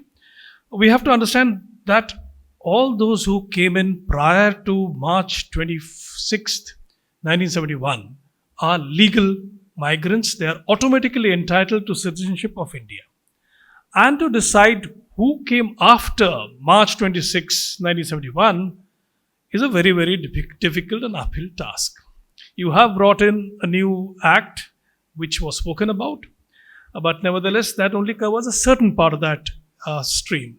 So it is going to be a very difficult task to weed out, and to actually, everything is going to be challenged in court, and I doubt if we will be able to send back anyone at all to Bangladesh, unless we do it forcibly at night, the way we have done with some Rohingya refugees who were caught and thrown, actually sent into the sea, which was a very sad case actually. The other types are the Rohingyas, who are very few in number. And the third are the tribals, who are again Bangladeshis or people from Myanmar who come in and who will go back mostly. Some of them will have to stay back, the Chakmas specifically. Kaptai Dam is an event which we all know about. Let's concentrate on the Rohingyas, because the problem is with the Rohingyas is that there is an intersection of crime, possible security challenges which we face, which are more than from the other migrant streams that we have. As of 2024, according to official accepted statistics, we have about 40,000 Rohingyas, which is not much. Most of them are in Delhi, Jammu, Hyderabad. A very small number is actually in Assam and Tripura. The Rohingya presence in Northeast is numerically limited. But as I said, the problem is that it intersects with well-organized smuggling networks, with rising security concerns. Why is that so? Rohingyas number about 2.8 million worldwide. And they are the world's largest stateless population. About 1.5 million of them are in Bangladesh. Some 300,000 out of these 1.5 million are now missing from the camps that you have in Cox's Bazar, Ramu, Bandarbans, etc. It is this 300,000 missing who pose a problem. Where do they go? They go to other parts of Bangladesh. They might take a boat, go to Indonesia, Malaysia, or they can come across to India. 40,000 is our officially accepted figure. It might be larger. Now, what is happening is that till November 2024, the Rohingyas inside these camps were fighting amongst themselves. There are a number of groups which represent the Rohingyas, both in civil society as well as in terms of armed militant groups within the Rohingyas. They were fighting amongst themselves. They had no clear path to follow. But in November 2024, what happened is they got together under the influence of Bangladeshi authorities, and they decided they will have one single policy, and that is to be with the Myanmar army in its fight against the Arakanis. The Arakanis have now been identified as their enemy number one. Though they are from Arakan, and the Arakan army after taking over about 70-75% of the Arakans had made a statement that they would consider repatriation of Rohingyas. So this was a problem area, and the Bangladeshis now seem to favor using the Rohingyas as some kind of a leverage in order to force the Arakanese to accept repatriation of Rohingyas, which would be very, very difficult. I doubt if Arakanese or the Myanmarese authorities would accept 1 to 1.5 million Rohingyas back into that state. Who, regardless of who wins, right now the Arakanese are winning, though they have had some setbacks in the recent past. Now, because the Rohingyas have always have had armed wings, such as the Arakan Rohingya Salvation Army, the ARSA, they have always also been collaborating with Bangladeshi militant organizations such as the Jamaatul Mujahideen Bangladesh. There is also talk, there is a lot of chatter of Pakistani militant organizations being involved with them. In 2012, they had set up a Difa a Musalman Arakan conference, which was done by the Pakistani militant organizations such as LAT and JUD. We know about that. How successful they have been, we can't say. But they have a presence in Cox's Bazar and Ramu, possibly through the JMB. Specifically now that the Pakistani government has started interacting with the current interim regime in Bangladesh, that problem might actually arise a little more. There have been visits by ISI officers, not only to Dhaka, but also to Cox's Bazar. So these are warning signals that we have. And there is a historical precedent besides the Rohingyas creating problems for us. We have already heard, I think General Roy spoke about the attacks in India, which were orchestrated by Bangladeshi militant groups. Rohingyas could join in this entire stream, in this movement, if it starts off. There is also the historical precedent of the ISI and the Pakistani authorities, and later on was the Bangladeshi authorities, training and arming northeastern rebels. We know that most of the northeastern rebel groups, as of date, are either dormant or they are in peace camps. They are virtually non-existent. Some of them actually carry out a one in a blue moon kind of an attack. So there is not much danger from the northeastern militant groups as of now. But a disproportionate sense of wrong could again start another movement, which is something which we have to be always careful about. Northeast, after all, is a vulnerable frontier. In Assam and Tripura, demographic anxieties due to Bangladeshi migration remains politically explosive, though one doesn't really know how much Bangladeshi migration actually happens. Despite all that has been talked about, I agree with my previous speakers, especially Jayanta Chaudhary, that we really don't have any figures and most of them are temporary migrants. What are the policy options for us? Border management, obviously, enhance surveillance of vulnerable stretches on the India-Bangladeshi border, but that's a typical statist approach. We have to have a more nuanced approach. General Roy was speaking about it. Mr. Chaudhary was also speaking about it, and I agree. We should have at least 3 kinds of work permits. A day permit, especially in Tripura and Meghalaya, where there are people who go across, work through the day and come back. Actually, all the rickshaw pullers, cycle rickshaw pullers in Agartala, let's face facts, are Bangladeshis. That is one kind. The second is those who come here as seasonal laborer. Because of MGNREGA, we have to accept no Bihari is going to work in Jammu and Kashmir for border roads. They don't work there. Please understand this. Those days have gone. They used to happen earlier, before MGNREGA. Today, even in Kashmir, you will find Bangladeshi laborers working on your NHAI and your border roads. You have to allow that. If you don't allow it, you don't have people. There are critical gaps. We have a lot of people, but we have critical gaps in our labor force. So you have to recognize that and accept that labor.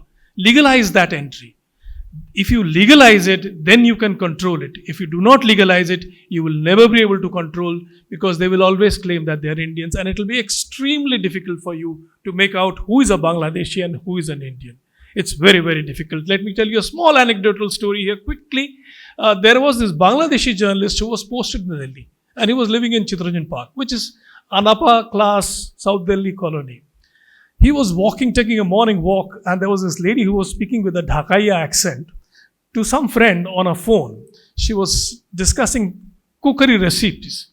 So he asked her, "When did you come from Dhaka?" She said, "What do you mean by when did I come from Dhaka? I was born and brought up in Delhi, not even in West Bengal. How dare you call me a Dhakaiya?" But she was speaking in what is called fluent Dhakaiya.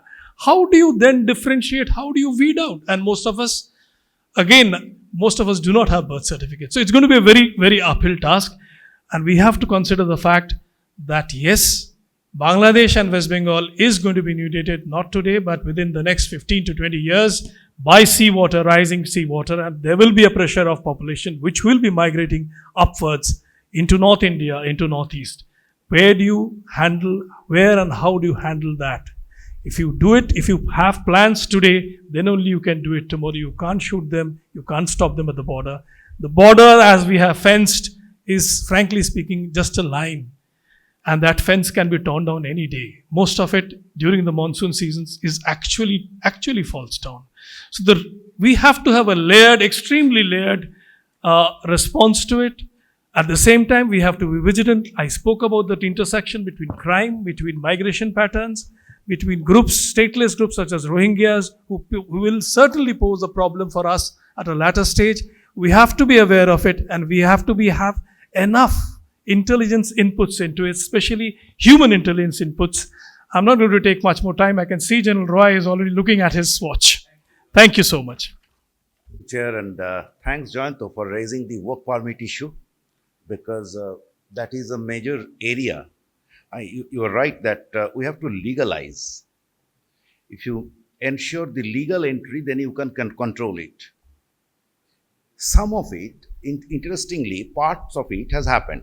For example, and it's a funny example, the killers of that Bangladeshi MP came on visa. They didn't just cross over the fence. So, over the last decade, the huge amount of visas have shifted the population from what we used to call, those crossing over through those informal routes. That has changed. It has come back after the August 5, 2024 thing. To some extent, now it is over. So let me just go back to what are the issues.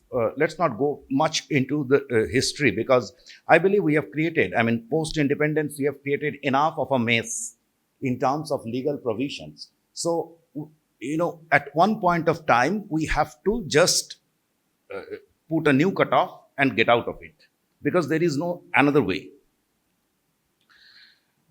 For example, the 1971 citizenship issue in Assam. The same is not applicable for the rest of the country. So, the Aadhaar has been created, but it's not a national ID. So, something will come out. I was expecting Supreme Court to give some verdict on use of Aadhaar this time that would have legalized or helped the conversion of it into a national ID. However, the dangers are very real, and you cannot really catch the numbers because of the lack of extremely opaque data. The 8.5% deletion of voters in Bihar should be an alarming call to us. In India, the highest vote swing is in West Bengal, that is 7%. And you are talking about 8.5%. So right from the very democracy, the use of resources, and please understand, post 2005 onwards, our social spending has been huge. So this is not actually done. What creates the problem? I have identified 3 areas. One is, as I said, the lack of legal instruments. Probably you are not aware, one of the difficult most countries to get a citizenship of is Bangladesh. And probably India is next to it somewhere. I know a friend of mine is a foreigner. He has been there for 15 years. He married a Bangladeshi citizen, but he didn't get the citizenship. So that is, our laws are too strong. And that is where the part of the problem is. You don't get political asylum easily. You cannot get work permit easily. So, but people need you. You are a big country, so people will come to you for political asylum. The next problem is our denial to political economy, sociopolitics in Bangladesh. I am restricting my argument from here onwards to Bangladesh, and since Assam is covered, so I am going to taking the Bengal route, which is a major problem area. So our denial, to what extent, the denial has 2 parts. One is the religious persecution part, which is just real.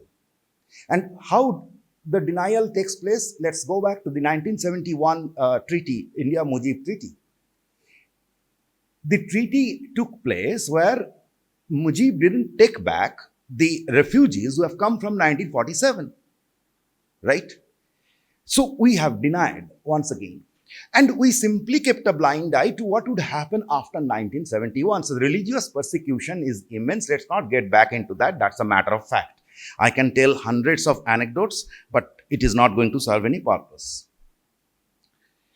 And the denial, let me give you one example. In 1996, around 96, 97, so I don't exactly remember the date, Jyoti Basu went to Bangladesh, and some Hindu leaders, the old leaders, Shubhajit knows, so they came to meet. And the government, the Jyoti Basu's aide simply said, a minister himself, said that we don't meet religious leaders. The unfortunate truth is they made the Islamic parties.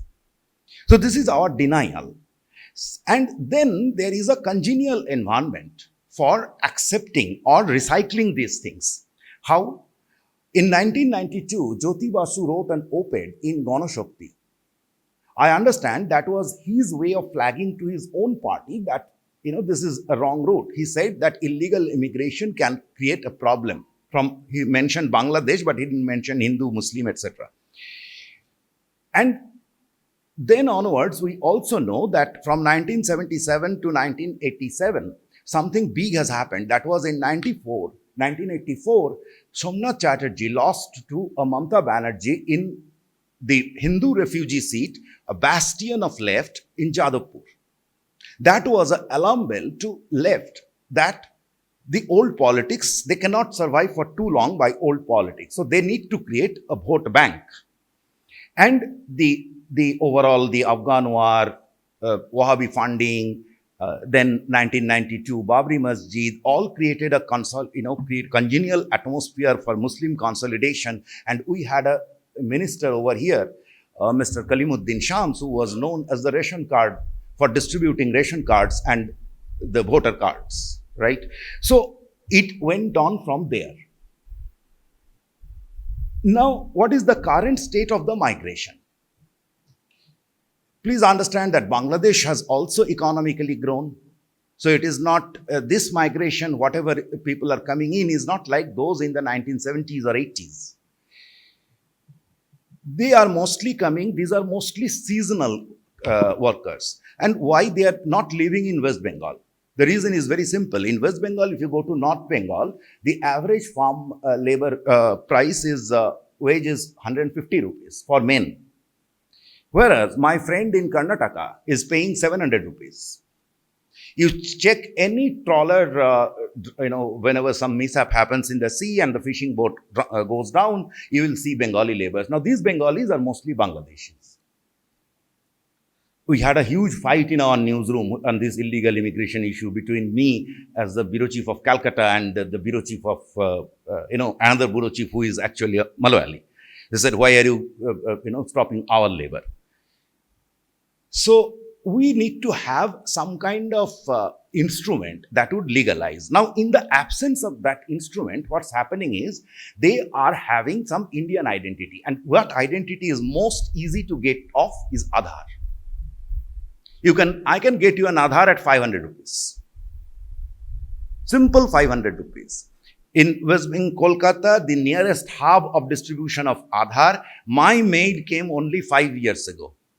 At 2,500 rupees, you will get the full service of Aadhaar and PAN. Okay. Why? Because the constitution allowed the Panchayat Pradhan to issue a certificate of address proof that he stays over here. Now, that he does, and it's not only in West Bengal, it's happening everywhere. Okay. Now, the second problem, it could be checked. See, SIR till 2003, the rule was one intensive review of electoral roll in 3 years. God knows why Election Commission has stopped that. Until that was there, so you had a check. You could check the microdata. If suddenly there are more voters in a particular village or particular block, you can. And I know my friend bureaucrats said that they used to put a hold on that. Third problem is, while we had a huge exchange with Bangladesh and India was growing, the census, which was in any case decadal, was not done in 2021, so you don't have data checks. But that there was a huge mark is now clear by the 8.5% deletion of votes in Bihar. That doesn't mean that all of them are Bangladeshis. Probably only a few. But the issue is that it shows you the loopholes where from the all things are melting in your woodwork. And that has to be checked. So I believe how we are, I'm not going to take much more time. How many minutes do I have, sir? 1 minute. Okay. So I believe, we are masters in creating a mess first, and then we try to find out through some jugaad, some kind of discipline in it. What I understand is the current pressure that the government is building, hopefully that will continue, is to first, create a kind of a fear psychosis and etc. and throw some people out, and which they are doing, and some people are going out on their own. I hope everyone knows here, every election there used to be a rush of voters from Bangladesh to India. Every election.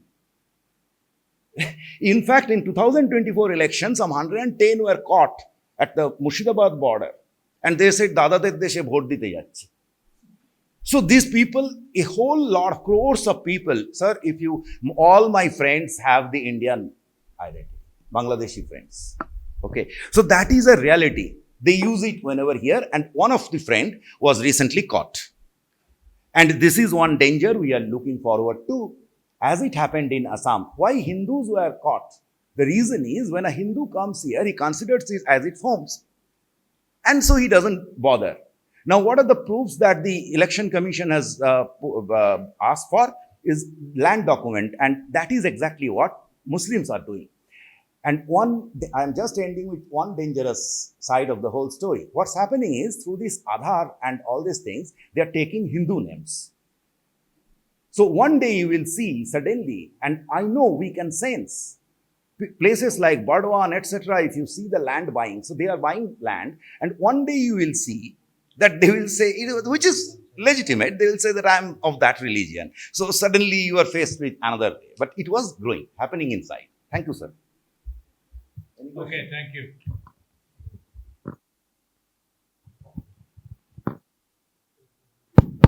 Now we shall have a comfort break, tea and coffee. Anyway, DIG Sahib, we have to be careful.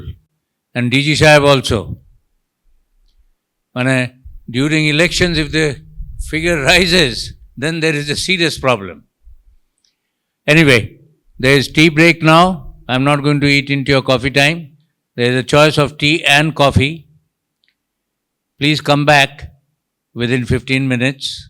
Now, why it is so difficult to solve this problem? I'll give you a few examples, and I'm a journalist for last 30 years. So I will just give a few examples as I have researched and written stories. Which one thing that Colonel Srivastav mentioned, just he touched, that is, there was one Bangladesh MP, 3 times MP, called Anwarul Azim, who was killed in Newtown last year. And his body was cut into pieces. And it was spread in Newtown and by various canals and all. Now, I was investigating the case. It spent a lot of money as a source money to these police informers and the fish pond owners who run the business along the border. And though I have been covering Bangladesh by and large for the last 30 years for the BBC, then for the Hindu, and now for a Bangladesh paper and others, I never knew the depth of illegal trade is so huge. At the top of it was this MP on the Bangladesh side who was connected to the who's who on both sides of the border. And let me tell you, at the highest level of the government on both sides he was connected to. And he was sitting on a resource which is unthinkable, actually. And that's why finally he was killed by one of his partners. Now, if you go deep into it, as I did, and there are many facts came actually, I will just mention one or two. One common fact that came out from the Directorate of Revenue Intelligence, where the head is my friend, and from the state intelligence, is that the informal trade between India and Bangladesh is about 20 to 25% of the formal trade. Now, formal trade is $15 billion. So informal trade is about 3,000 crore or maybe $3 billion. So that is 25 to 30,000 crore. Now, 1/3 of that is human trafficking. I mean, these are the data from the government, I mean, these officials. And 2/3 comes from goods trafficking. And Directorate of Revenue Intelligence people told me that the gold that they recover is not more than 2 to 4% that comes to this country. So, when we talk about illegal immigration, and I'm just talking about the Bengal part, not the northeast part. And when we talk about illegal immigration, we often do not, and I have not really come across any constructive dialogue. I've been doing this for so many years. Like, what is actually the volume of informal trade? You cannot talk about illegal immigration without talking about this informal trade and how to stop it. And have we ever tried? It is not possible, I think, to solve it, because the people who are going to solve it, these political parties, and there's no point naming any political party, any particular government, but can you think that, a volume of a business of some 2,000 to 3,000 crore, or maybe more than that, 4,000 to 5,000 crore, petty level constable, fish pond owners, they are dealing with this kind of business, this kind of money. It is not possible. People are coming and going all the time. There are rackets which are bringing people constantly. There's a running rate. Like, if you want a passport within 6 months, what is the rate for that? And, Directorate of Revenue, the district intelligence which checks for the police verification, they will give you these rates. Like, if you want a passport within 6 months, within 3 months, within 15 days, what is the kind of rate? There are big organizations, and this is little sensitive to mention an organization which is a religious sect actually on both sides of the border. It is very powerful.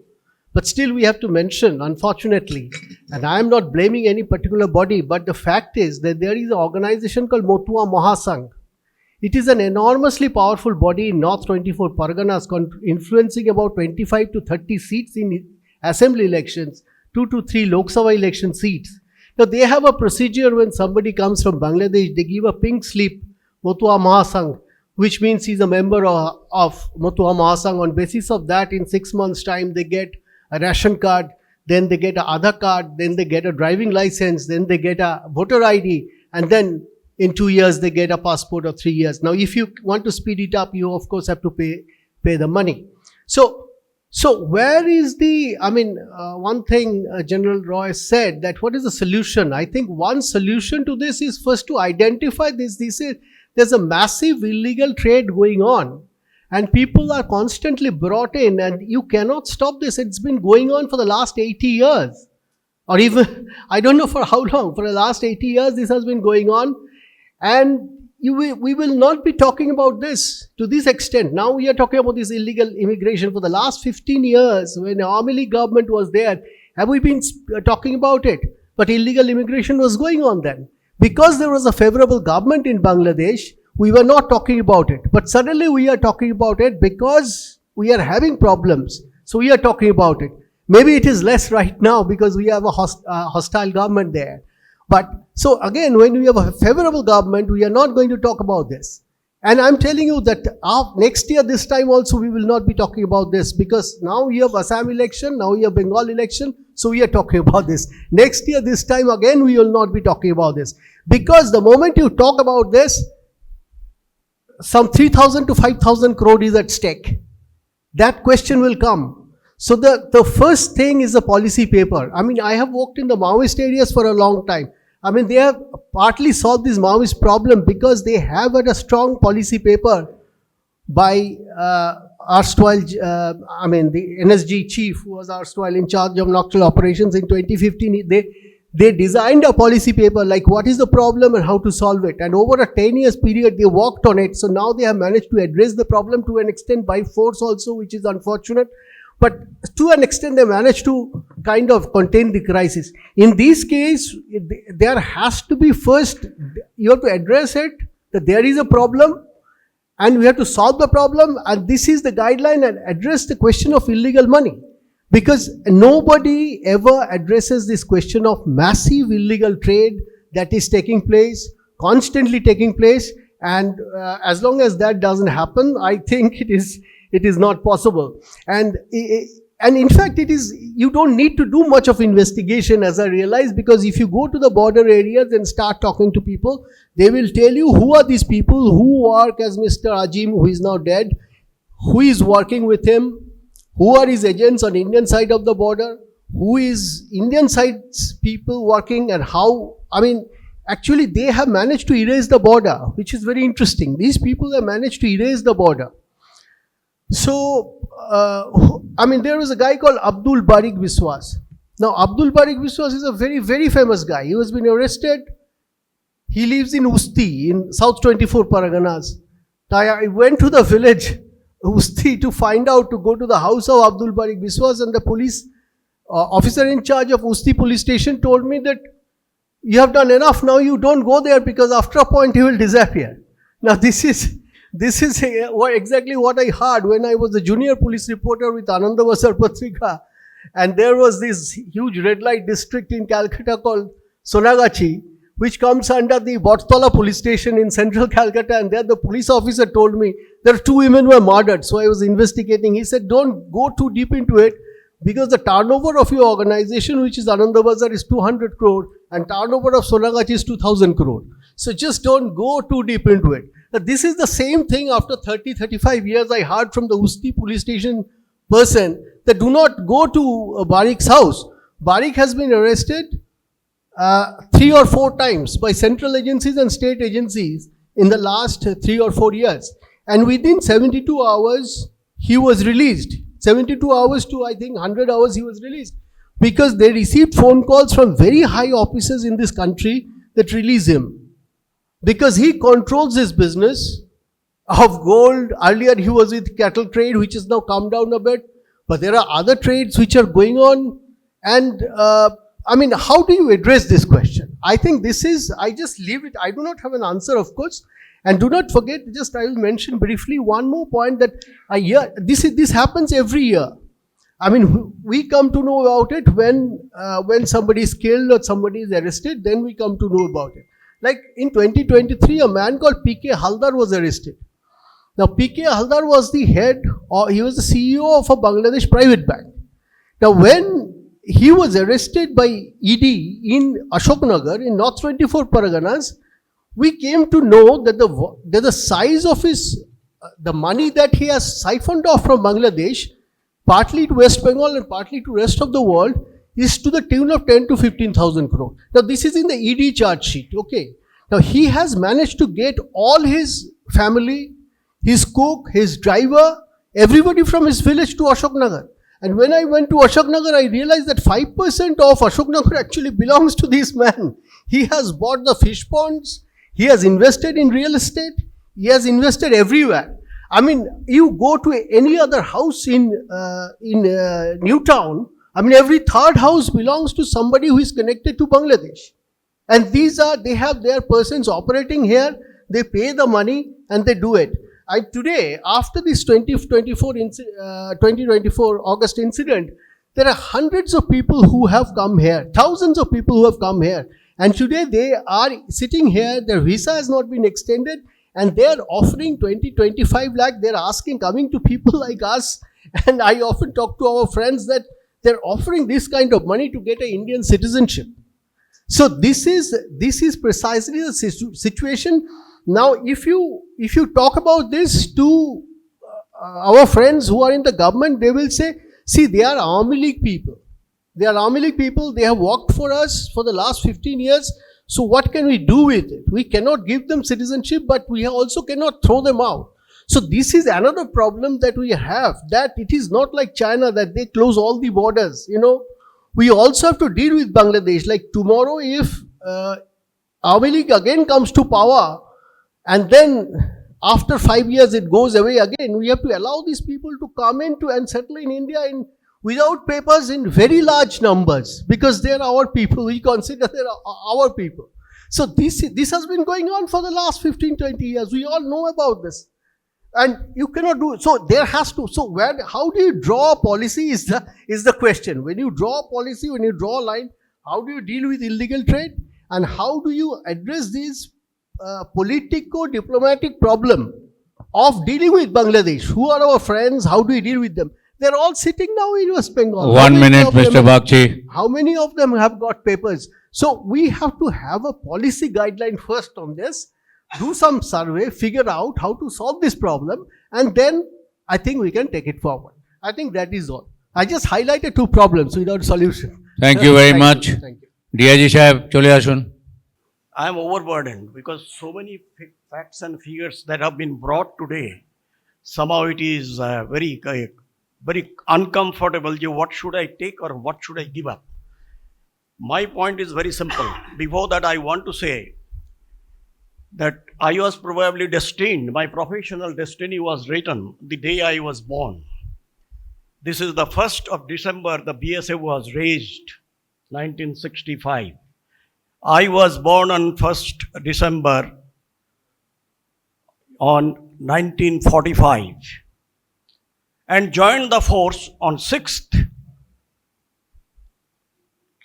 this December, and served for 39 years without being allured for the adoption. I always said that I will not desert my home. Now coming back, I should say I think we have been all telling many things, and I am the lone rangers to be punched here and pounded here as a member, ex-member of the Border Security Force.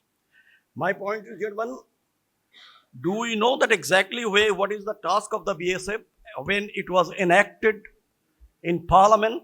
Probably not. Do we know what is the boundary and what is the border? Probably we do not know. So, the gentlemen who have been telling, they were bringing out the history. At the moment, we don't want or we don't need the history to be repeated. We want how this problem can be solved, how it can be managed. Until and unless we do that, and Mr. Bagchi, probably, you mentioned the second or the third house is of Bangladesh something or the touch or something in Newtown. Unfortunately, I also have been staying there for the last 20 years in Newtown, and such kind of thing never came. My housing complex, we have got about 384. No such report that people are coming and doing their business there. It is very easy to criticize the people. Now, can I ask you, you have got so many intimate and intelligent information. What prevented you to go to the government and tell that this is happening? As a good citizen of the nation, I am bringing all these things. I think everybody. It reminds me one of the incidents. I was in Agartala. So Chief Secretary and Home Secretary, they all, and the Chief Secretary and also the Home Secretary from Delhi, they were there. People come from the other side, we never denied as a borderman. We have never said no, because it is a porous border. It is not only today. So one ADM, young IAS officer, he suddenly stood up. Sir, the other day I was traveling in a rickshaw and the rickshawala is from Bangladesh. So I politely but firmly said the Home Secretary, I said, I think this gentleman should be arrested immediately, this ADM. He said, why? I said, he has been abating the information, knowing fully well that he is a Bangladeshi and illegally entered into India, then he should not be tackled because he is an IS officer and he is an ADM. They had no answer. So my point, gentlemen, this enactment of the BSF, this act says, I will say only two sentences. And why it is, I am not going to that history, because it was after 65 war, a very high power committee was there, headed by Mr. L.P. Singh, those days ICS, and General J.N. Chaudhary, and Mr. Rustamji was picked up as the first DG of BSF. The constitution of the force, there shall be an armed force of the Union called the Border Security Force for ensuring the security of the borders of India, preamble to the and India. The force which fought the war, unfortunately I was one of them during the war. It was only 19 battalions against a very well armed and equipped enemy.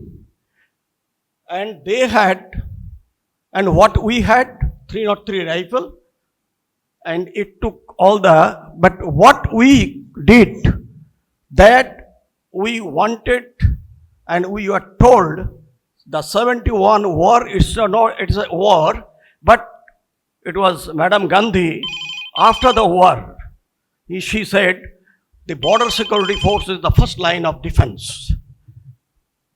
Now coming back, I think Colonel Roy will not give me the time, but I came back a little prepared. My point is, only day before, I think 28th, the DG BSF and the DG of BGB, they held a meeting for about 4 days. 25th, 26th, 27th, 28th, they returned to Calcutta only 3 days before. The present mood in Bangladesh is extremely hostile. Even this is going to be, and if I am not wrong, probably ISI chief was also in Bangladesh during this period, because he came, it was his itinerary probably in the earlier days. Now, the BSF has been punched very well, not physically, but otherwise also, and I am being a part, I am also being little hurt. If everybody of the border security force is corrupt, I think then a mass petition should be sent to the government of India to disband this force. They don't deserve to be in the border guarding. But I don't find that anybody really ever approached. A small little, after the Operation Sindoor, we have got women's, the company and the battalion. This lady entered into Pakistan, damaged about number of bunkers, and came back, and she has been honored by the army commander there, because it is something never happened earlier.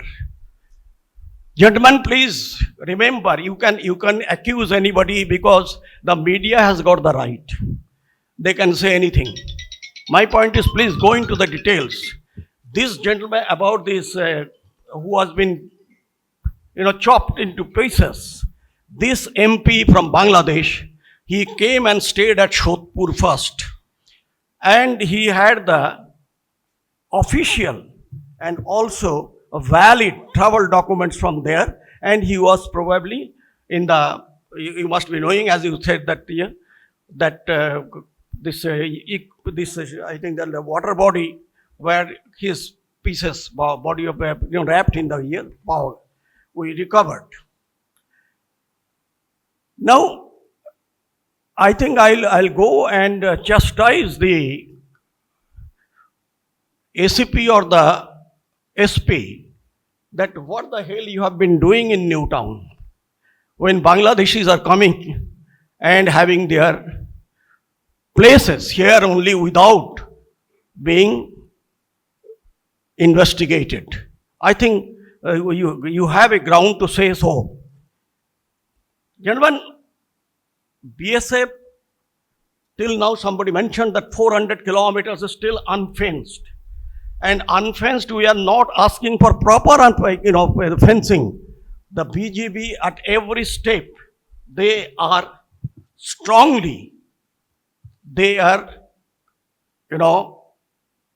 telling that we will not allow.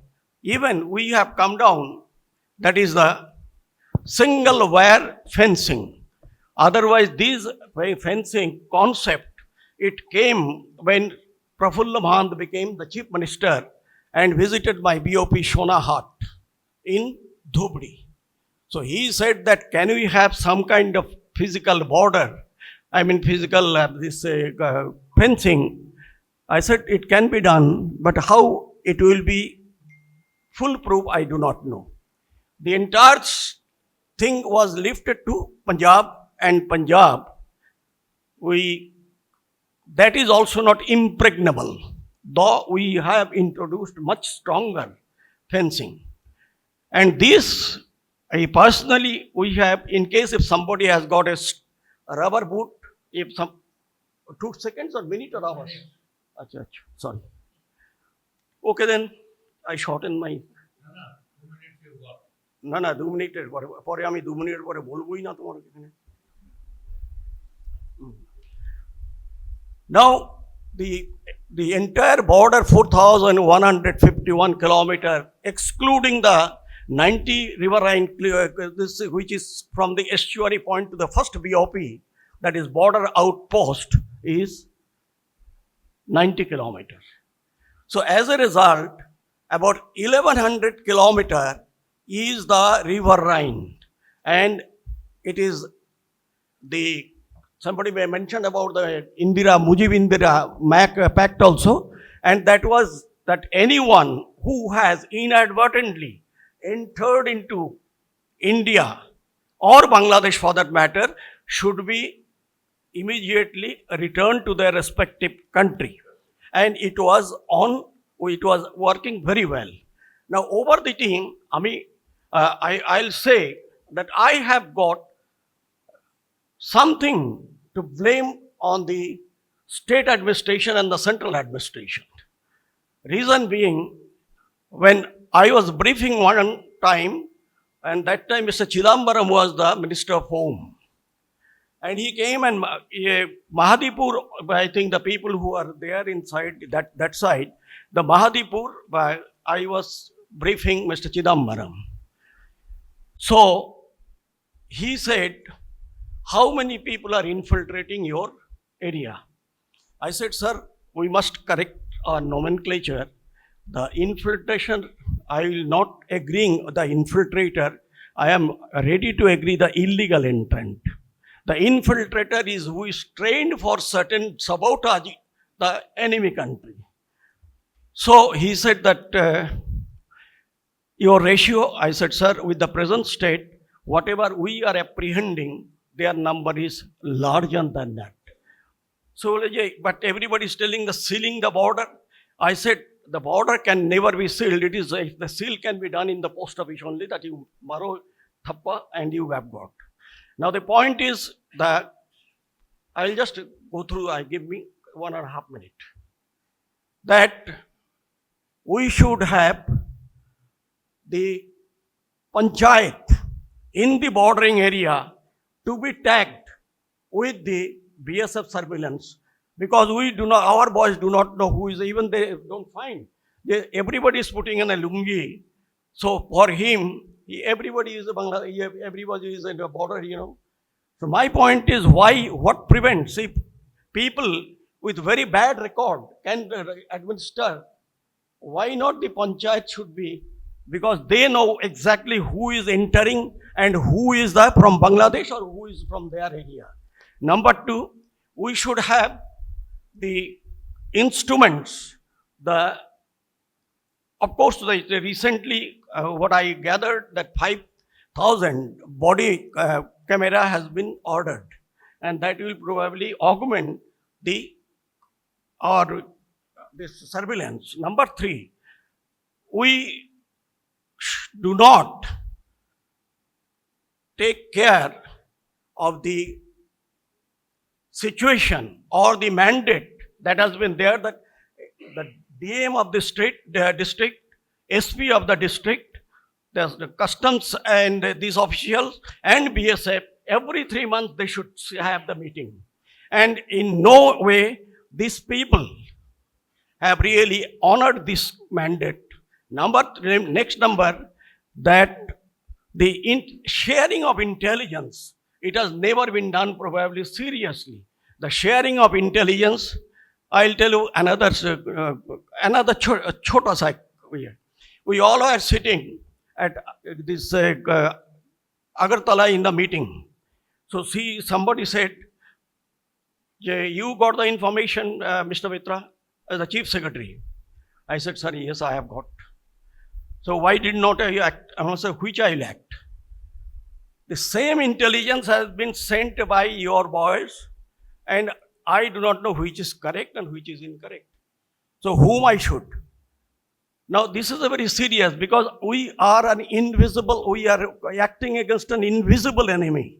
He knows me, but I don't know him.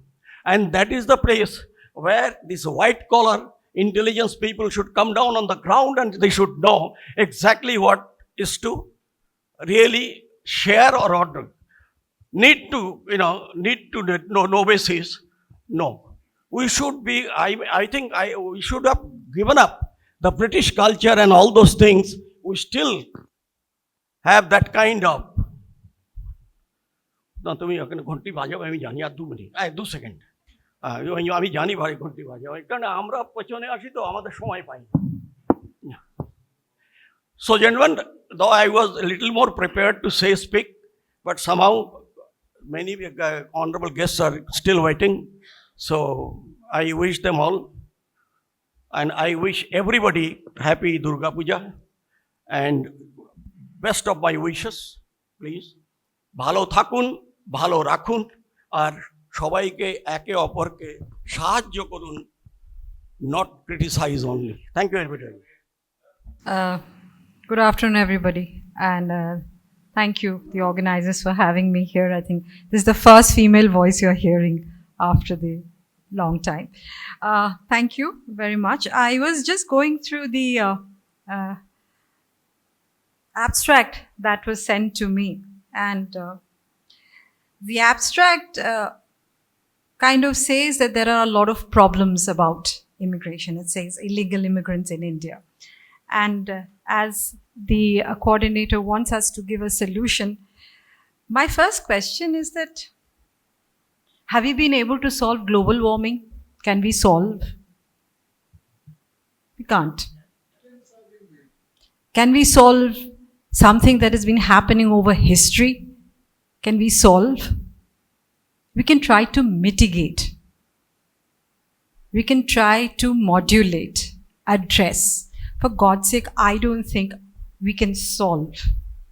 That's my first take, right? Because we can't change our geography. We are going to be in the South Asian unit, which since time immemorial, as most of my co-speakers have spoken before, has been happening. We cannot change our history, which has happened, which has led to a lot of unsavory things happening. That has led to a lot of migration. So migration has been happening over the years, right? But suddenly, as an academic, I think the word that I choose now is that we have decided to securitize it. Okay? We are giving it a kind of a security threat perception in a very larger generic sense. I, ladies and gentlemen, wouldn't like to use the word securitization, because as an academic and a student of IR, I think we rather use the word problematization. Let's problematize. Amit Babu, I'll take a instance that you were telling about your colleagues. Let me share a personal fact. My family from my mother's side are from that side for a very long time. And my cousin married a beautiful lady about, say, 20 years ago. And she was Bangladesh. And her parents came to say that Amra rakte parchi na Bangladesh. I still remember the words in my ears. Amra rakte parchi na. They are two sisters. Both of them were married off very early to send them off to Kolkata. I was suddenly reminded of this. So there is no use actually thinking in security terms. Yes, this whole idea thing of migration is multi-led, multi-dimensional. So therefore, there is no one solution that we can actually look at. But I will just take a few conceptual things for my understanding so that I can take forward what I'm going to say within the next 10 minutes that I have been given. Is it let's take migration as voluntary and involuntary. Some people want to move out on their own, want to go to a better place. It happens even in our own country. People move from one city to another for job, for business. So that's voluntary. In certain cases, they have to move involuntary when things happen which force them to leave their land. Ladies and gentlemen, nobody would like to leave their homeland without pressure. Let's accept that. Let's start from that premise. So the history that we have seen, the issue of immigration that we are talking about, is just coming from a post-colonial framework that was referred to in the morning. Partition led to one round of huge, crossovers with very, very sad history to follow. Probably one of the independence history where we were very unhappy, lot of bloodshed also followed, right? The second one, as I see, was also another which we don't talk about. I think somebody mentioned, probably Jante Babu mentioned, of, say, in Northeast, we had the Kaptai Dam issue in Bangladesh, then the Hajongs and the Chakmas moved. And still we are talking about their citizenship, if I'm not mistaken. I think maybe some time ago, even the minister was talking about where to make them and where to make. So that is one place. And the third, we have the 1971. So this is where I think the three phases of refugee movement takes place. Please, ladies and gentlemen, mark that in the 40s and the 70s, we ourselves were not resourceful. India itself had a bad economy. We were not strong. We were not in a position to provide for the thousands and millions of people that were coming involuntarily, right? So every time there is a movement of influx of, people, not only in India, in South Asia, look at United States, you keep on recalibrating the issue of citizenship. You keep on recreating laws, the legal framework to understand who will be a citizen, who will not be a citizen. And therefore, this issue of othering starts taking place. It's obvious because in societies which are overpopulated, many people were questioning, are we in a position to provide for new people who are coming? Are we in a position to give them employment? Is there not a resource crunch? Is there not an environmental issue? So every time there is movement and larger people are coming, for whatever reason, there is this fear, there is this apprehension, there is this concern whether they are going to take over the economic resources, create. So the social cultural matrix also becomes very difficult. But ladies and gentlemen, we are also living in a society, we were talking about globalization, we are asking for movement of people and people to people contact. Don't you think these two are running against each other at some point in time, in some way? Right? And so therefore, we now look at the issue of immigration particular, and I'll take 2 more minutes if that's allowed, sir. When we're looking at the issue of immigration, that is where the problem is coming. After the refugee, we have a refugee issue, we have finished it in 1971. Then comes the issue of immigration where people are moving out, and India being the larger country, centrally located, having large amount of resources, now economically quite vibrant, people are going to come. We're having immigrants movements coming from Sri Lanka. We have had Pakistan, which is talked about. I don't want to waste time. But the problem seems to be more towards related to Bangladesh and Myanmar. That is where the problem seems to be, where because there is a continual flow of people coming in various different reasons for different, And so therefore now there is, as one says, after a lot of water has flown down the river, and now we were trying to recalibrate the issue of citizenship and address the refugee concern. I think this is where, instead of taking a securitized perspective, we need to take a problematized perspective, because that also takes into concern the population that is coming here. We cannot wish away the population that has already settled here, that are coming. So many issues have been talked about: the border, about, the kind of ecosystem. There is an ecosystem that works in and around the border. We call that borderland studies. How many people in our universities or in our institutions are really encouraging borderland studies? In borderland studies, people look at hardcore issues, people also look at social issues, people look at humanitarian issues. So therefore, I think when we're talking about mitigation, the first thing is to understand that the nature of migration and the problematization of that issue of migration has changed a lot. It is true that in our country, there are problems related to who is a migrant and who is a refugee. We need national refugee laws. I'm not sure we're working along that lines very well. The number of citizenship acts that have been amended, the Foreigners Act, all these needs to be further refined, further clarified. And we will not get anywhere until and unless we have enough information and clarified information as to whom we are dealing with and how we are dealing with. There are n number of stories, everyone have their share, as to family, friends, folks who somebody has been on the other side of the border. They have come over, they have stayed, some have gone away. So we each have our story to say. Let's not prolong that part. What I'm trying to say is we need a legal mechanism to calibrate citizenship, but that should not be a binary one.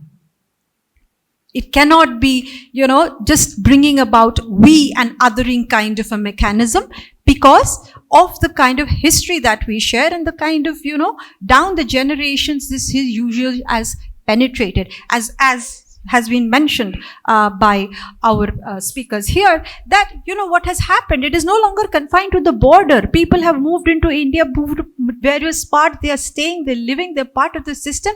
So when we make these kind of legal mechanisms, I think this is one thing one has to look into mind. I think there is also requirement for border studies. One more thing that I think is very important, the countries from where they are coming, where these people are coming, we also have to have some kind of working relations with them. Are we able to convince the Myanmar, the Myanmar government to handle the Rohingya problem? That is where the problem is coming from. Have we been able to negotiate that? Have we been able to take them into confidence when we are thinking about repatriation, talking about sending them back, having some mechanism to address? I think the Chinese are doing a better job in mediating return back in Bangladesh. We have not been able to do that. To the best of my knowledge, we've not been able to do that. In Bangladesh, we have at this point of time, as Shomita was mentioning, an extremely government who is not so happy, with us. So how do we negotiate these issues? And it is not enough for only India to think the India way. We live in a South Asian kind of a system.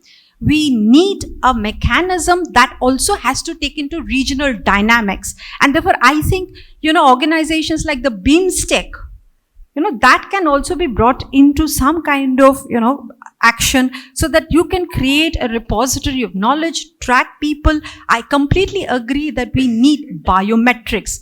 But for God's sake, in my workplaces, in public universities, you want a biometric and there are war flares up. I don't know how will one work with the biometric system and get people to understand what is the use of biometrics. Day before, I'll just share one more short story. There is the student of a different universities, and we have something called Research Advisory Council, where I am a member, and the students are expected to make a presentation of their progress of work. And she was sharing that she is working on women weavers, zari weavers in Howrah, okay? And she took Panchla and Panchla Uluberia as her, some of you may be knowing what are the areas of her, study. And she went there to interview, and she faced extreme hostility. People were thinking that some kind of backdoor NRC is happening. and she had to get a point person to actually interact. So what I'm trying to say is that we are thinking, we want to mitigate, and I stick to that, not solve, we can't solve this.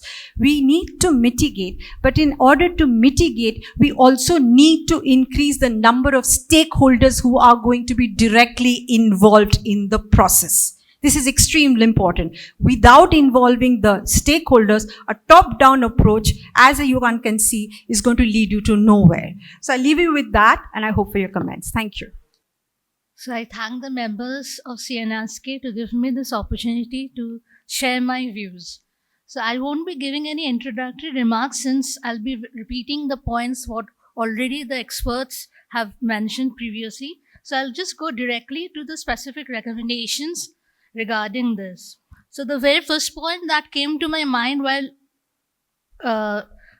writing this paper was that the very first part was the border security measures. So under this border security measures, we can have integrated border management, a comprehensive integrated border management system, that is CIBMS, uses the advanced technology to secure vulnerable border areas.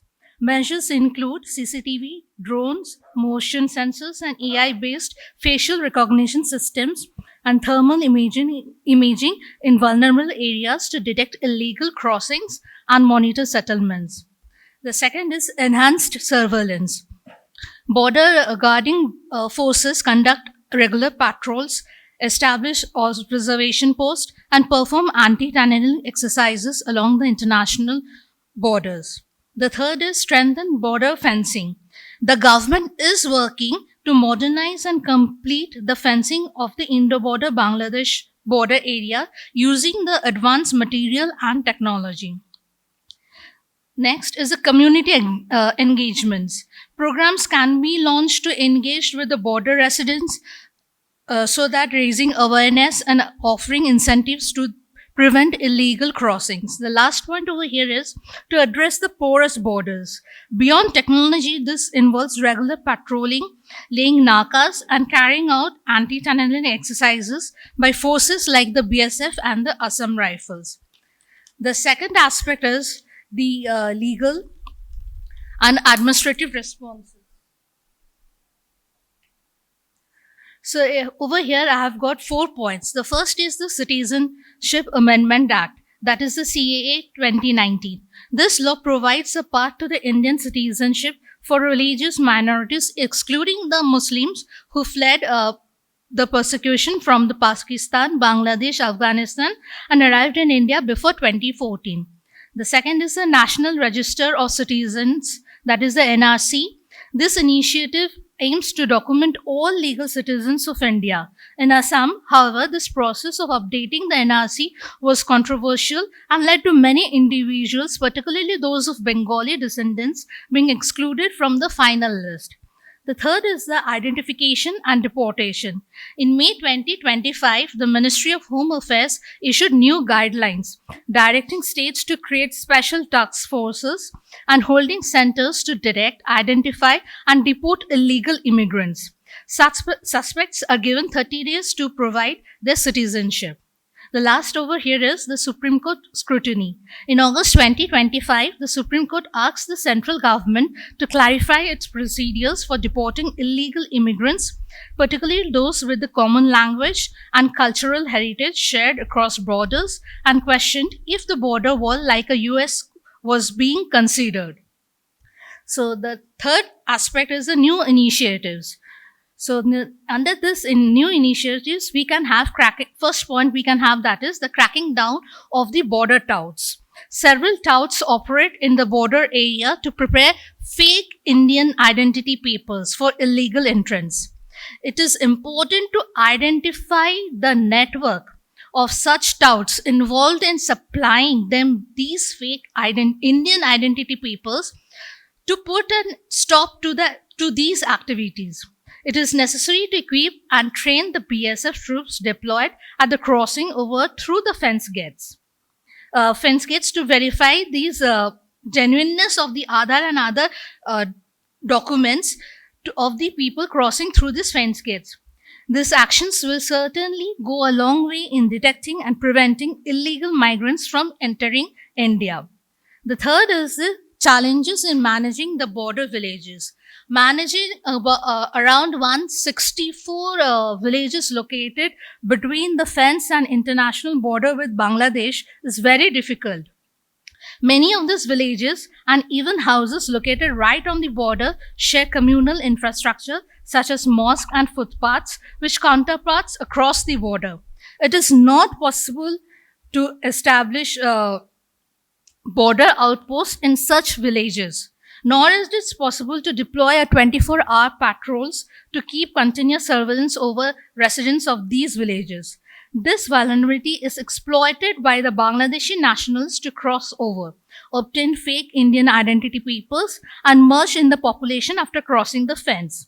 The BSF troops deployed on fence gates to regulate exit and entry through them do not have any means available to confirm their identity. So, it is therefore essential that all residents of such border villages be issued proper Indian identity documents.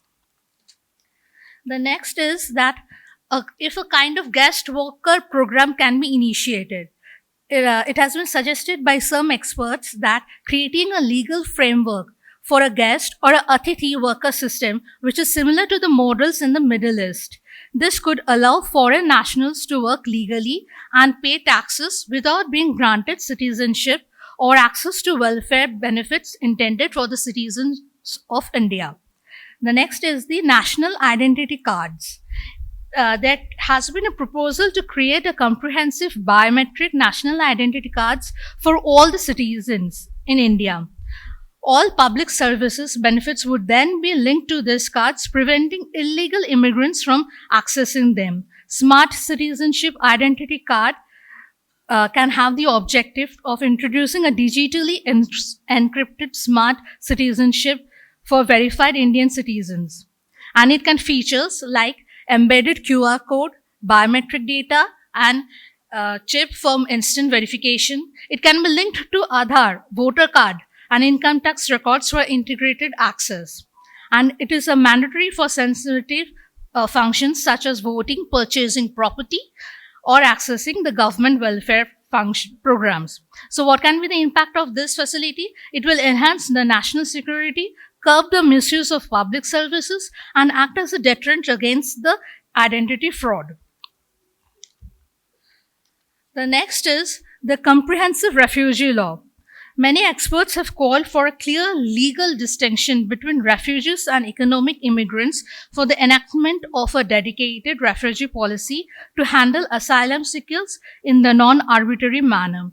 India needs a national refugee law to legally distinguish between the refugees and the illegal immigrants.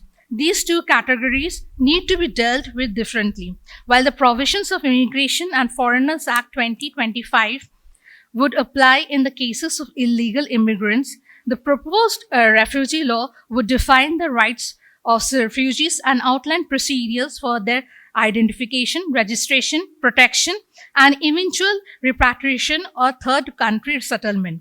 However, in enacting such a law, India must protect its nationals' interest and should inter alia include the following provisions in the proposed law. So what are they? Number one, anyone who may otherwise be eligible to for a refugee status under this law will be considered for a such status if India is not a first country of refugee. Next is legal or illegal immigrants seeking refugee status in India must apply at designated locations within a specific time period, say about 3 months' time of enactment of such a law, or within a specific period, say again a period of 3 months' time of enactment of such a law for their entry in India, whichever is later. Failure to do so will render individual ineligible for any refugee status. Second, this above provision will not only apply to immigrants for whom specific provisions for granting refugee status or citizenship exist, including those also covered under the Citizenship Act of 2019. The next is case-by-case study regularization. Some analysts suggest that long settled undocumented immigrants with strong community ties and no criminal history records on a case-by-case study. For those who are well integrated, a pathway to legal status could be considered for them. The next point is to establish a national migration regulatory authority, that is NMRA, an autonomous body under the Ministry of Home Affairs with officials from various fields could coordinate all agencies involved here in the immigration.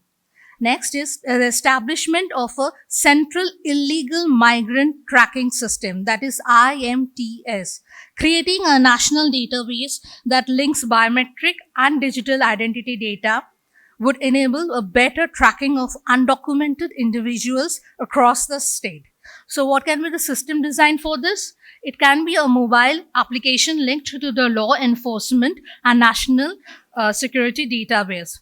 Ensure anonymity, legal safeguards, and reward mechanism for genuine information.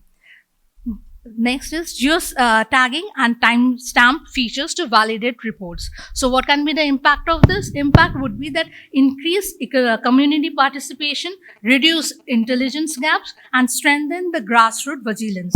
The next 2 points are interrelated, that is promote awareness and foster community participation, which would involve the local communities, especially in the border regions, to assist with reporting and intelligence gathering.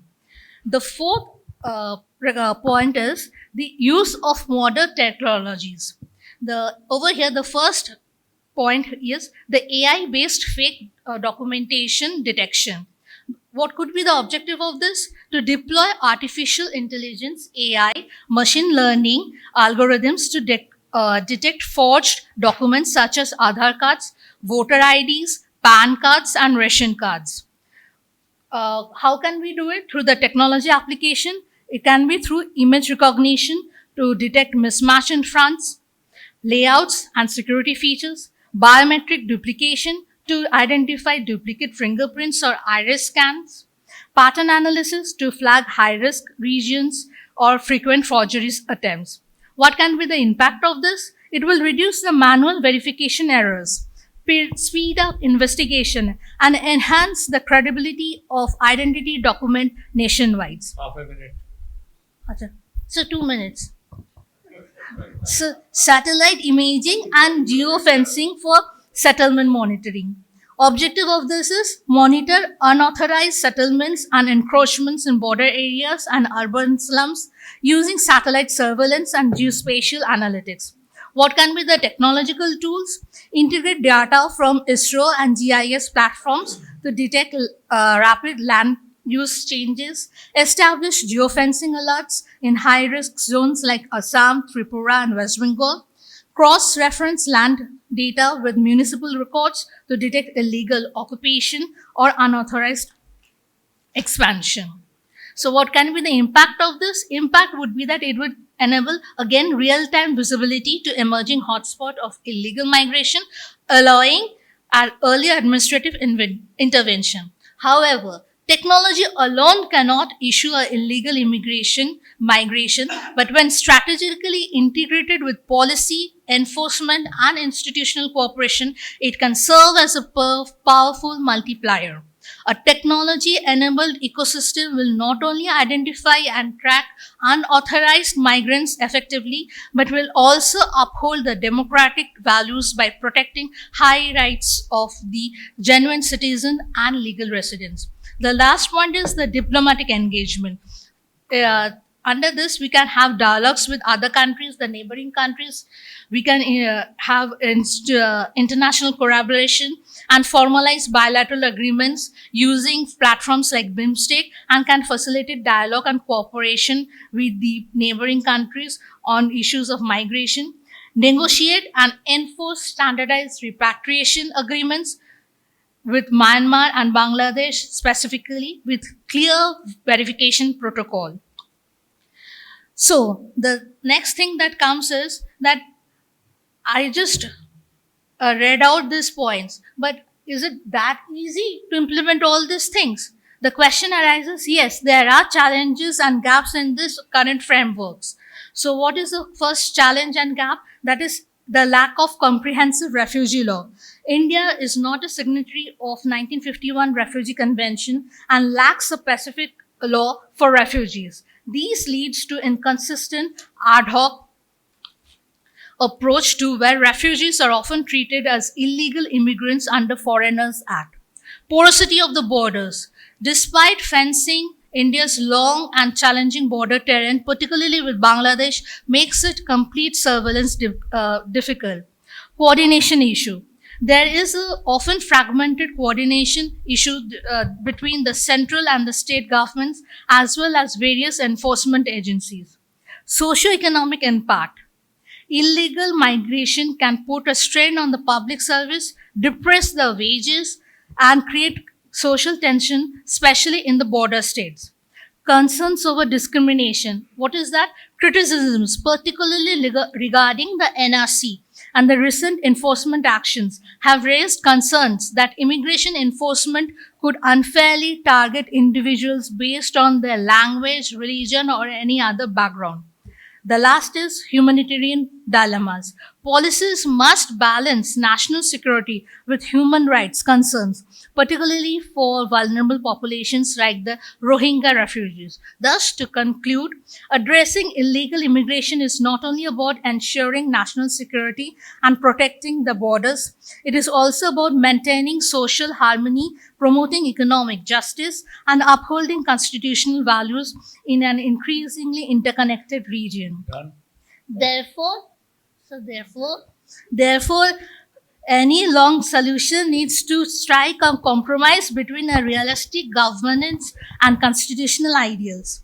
India needs an open, equitable, and inclusive immigration policy that respects the rule of law, considers the local issues, and guarantees that everyone is treated with compassion regardless of the background and religion. A clear, non-discriminated legal road to citizenship, effective border management, and bilateral collaboration with the neighboring nations are all necessary for sustainable resolution of the situation. How India handles this is extremely delicate and contentious subject could have a significant impact on the country's social cohesion and democratic values in the future. Thank you, sir. A very good afternoon to the chair and the august audience here. My points have all been spoken, so I can also finish out in 5 minutes. My topic is basically addressing India's illegal immigration and global cooperation. There are 3 things. One is migration, one is illegal immigration, and third are the refugees, which we may say happened in the 40s, partition of Bengal, 47, a gory history which could or could not have been avoided, God only knows, and 71. And what is happening now is basically immigration which is without any authorization. And mind it, immigration is not only for India, Bangladesh, Northeast, or India only. It is a global problem. It is happening in the US, it is happening in France, it is happening everywhere. So it is not only our problem. And like Professor Ishani said, it is a problem which we can't solve. We'll have to curb it. Because it is created by us, like the global warming. We can't stay without the ACs. We cannot do without having 2 to 3 cars. That is what is causing global warming. Similarly, yes, we also, Indians, were following up the American dream at one point of time. A lot of us have migrated there. And then lot of us have illegally also gone towards that side, Canada. US जा रहे हैं जी. The donkey route. Movie is there, Shah Rukh Khan ka. So, recently 2 plane loads were also sent back by our dear friend Trump. But we as Indians will not be doing any such things because we are a humane country. Yes, illegal immigration does cause an impact on our economics, take away some of the jobs, the lower rung ones, from our own valid citizens. Human trafficking is there.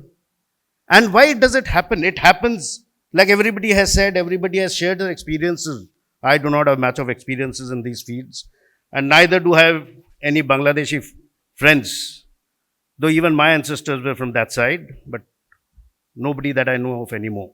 But it does cause an impact on the economics. It does allow our politicians to play their games in the name of immigration. Yes, if we are responsible enough, we can curb it, or these so-called leaders can curb it. A little data that I'll read out.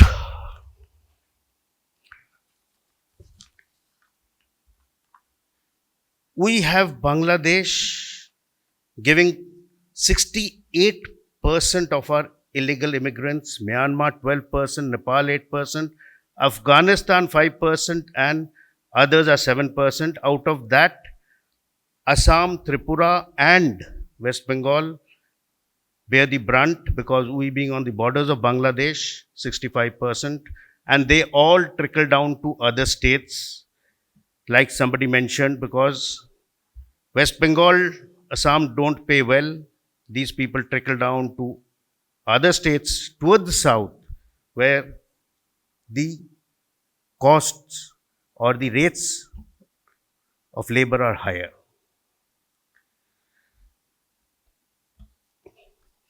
And then we have the Foreigners Act, the Citizens Act also, which mandate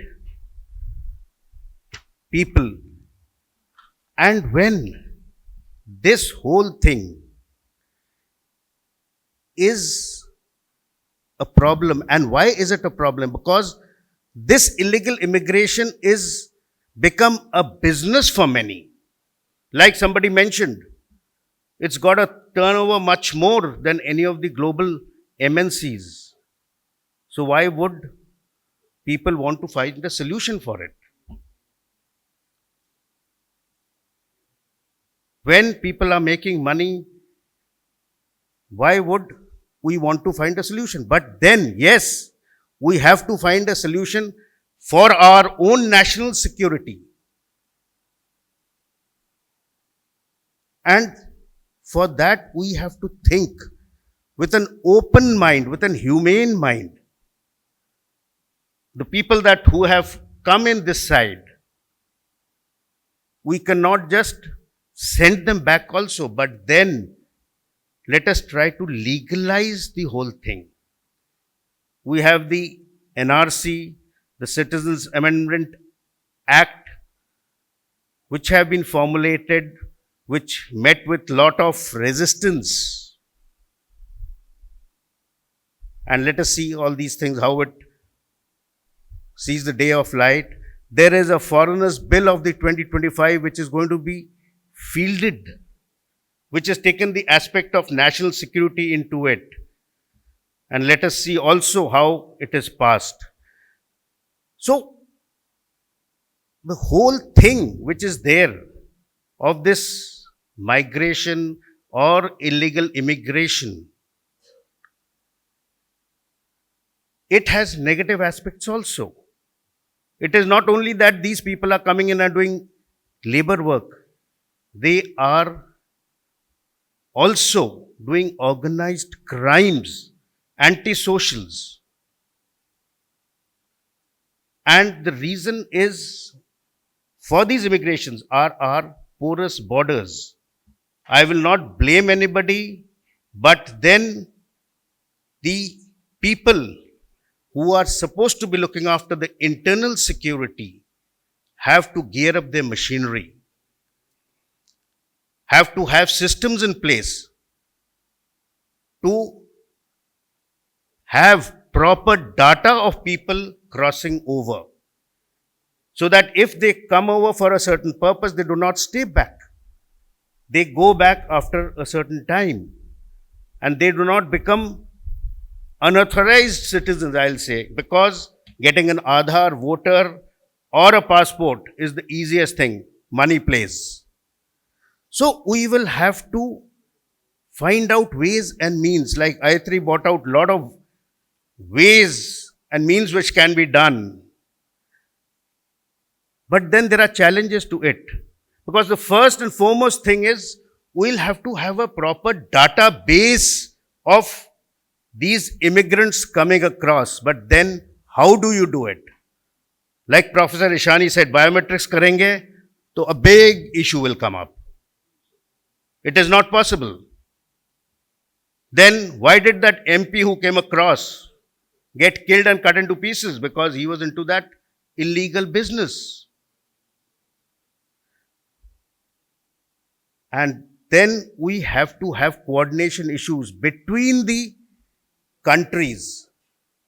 For that, we can take the help of Interpol, so that the crime rates can go down.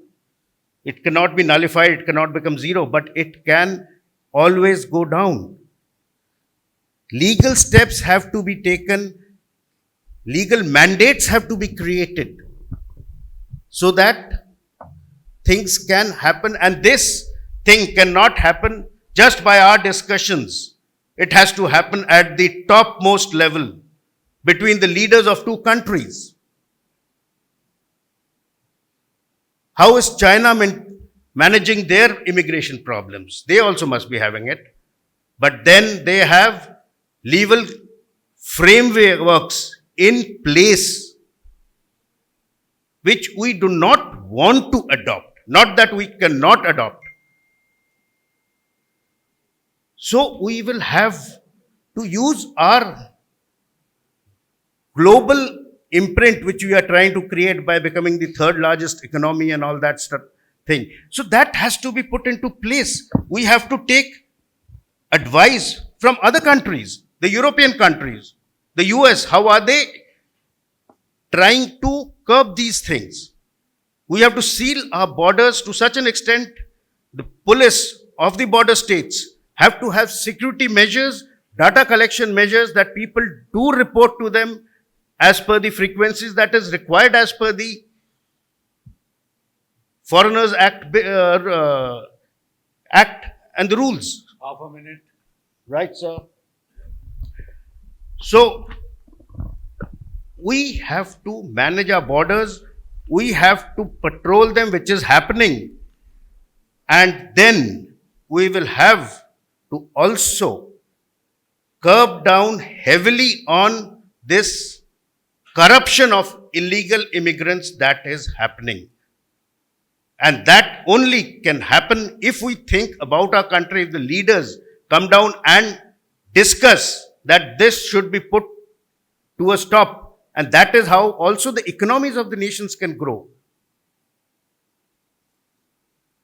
So this problem which is there, the way forward, I3 has already told us, a lot of measures can be taken by AI, by proper data collection, by sealing our borders, by taking in measures which have been taken by the other countries, and also by our introspection. And when we try to solve this problem or find a solution to this problem, let us keep a humane approach to the whole thing also. Okay, thank you. Because now that they have come, we cannot send them back. Thank you. Now, timing all these, and right now it reminds me of a quote from Noah Harari in his *Sapien*, very famous book.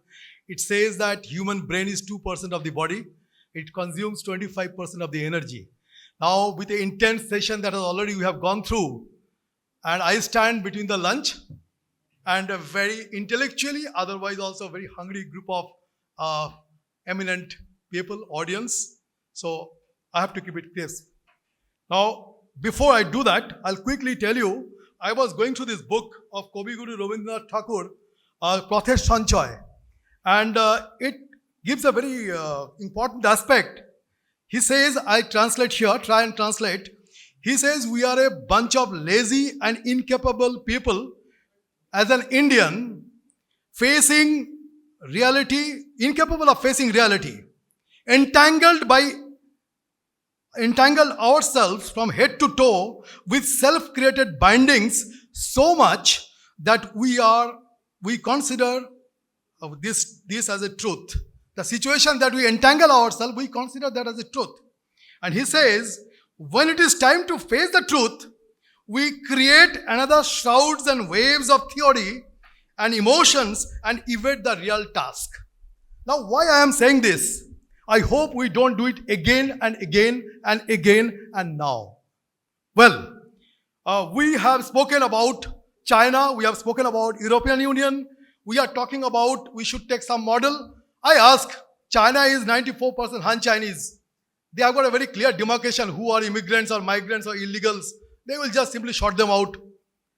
European Union, they stop the boats, they sink, they die. Right? Now, what model? In US, they just shoot down in their border.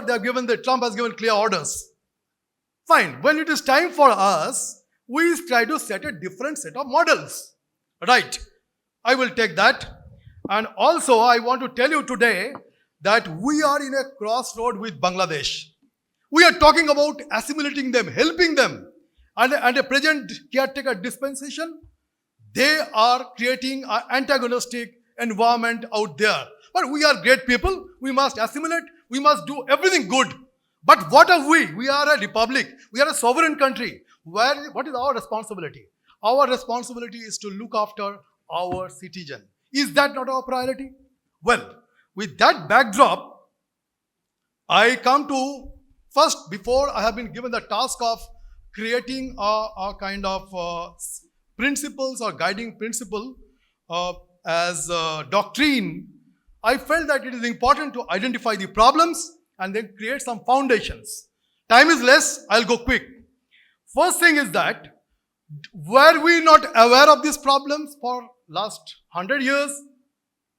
Intensified in last 50 years? So we all knew it, we all know it, we all shrouded ourselves with kind of rhetoric and the way Rabindranath Tagore has explained 115 years back. So therefore, the government from one after another has not reconciled the fact, and they have gone with the domestic political cost of alienating vote bank. They don't want to take that. Number two, we can keep making all regulations, rules, plan, BSF, everything. But the fact is, 4 years back, when I interacted with one of the High Commissioner of Bangladesh, when the same question was asked from the group of students of our JNU in Kolkata, that is Yadavpur University, he says, why Bangladeshis are coming like this to us?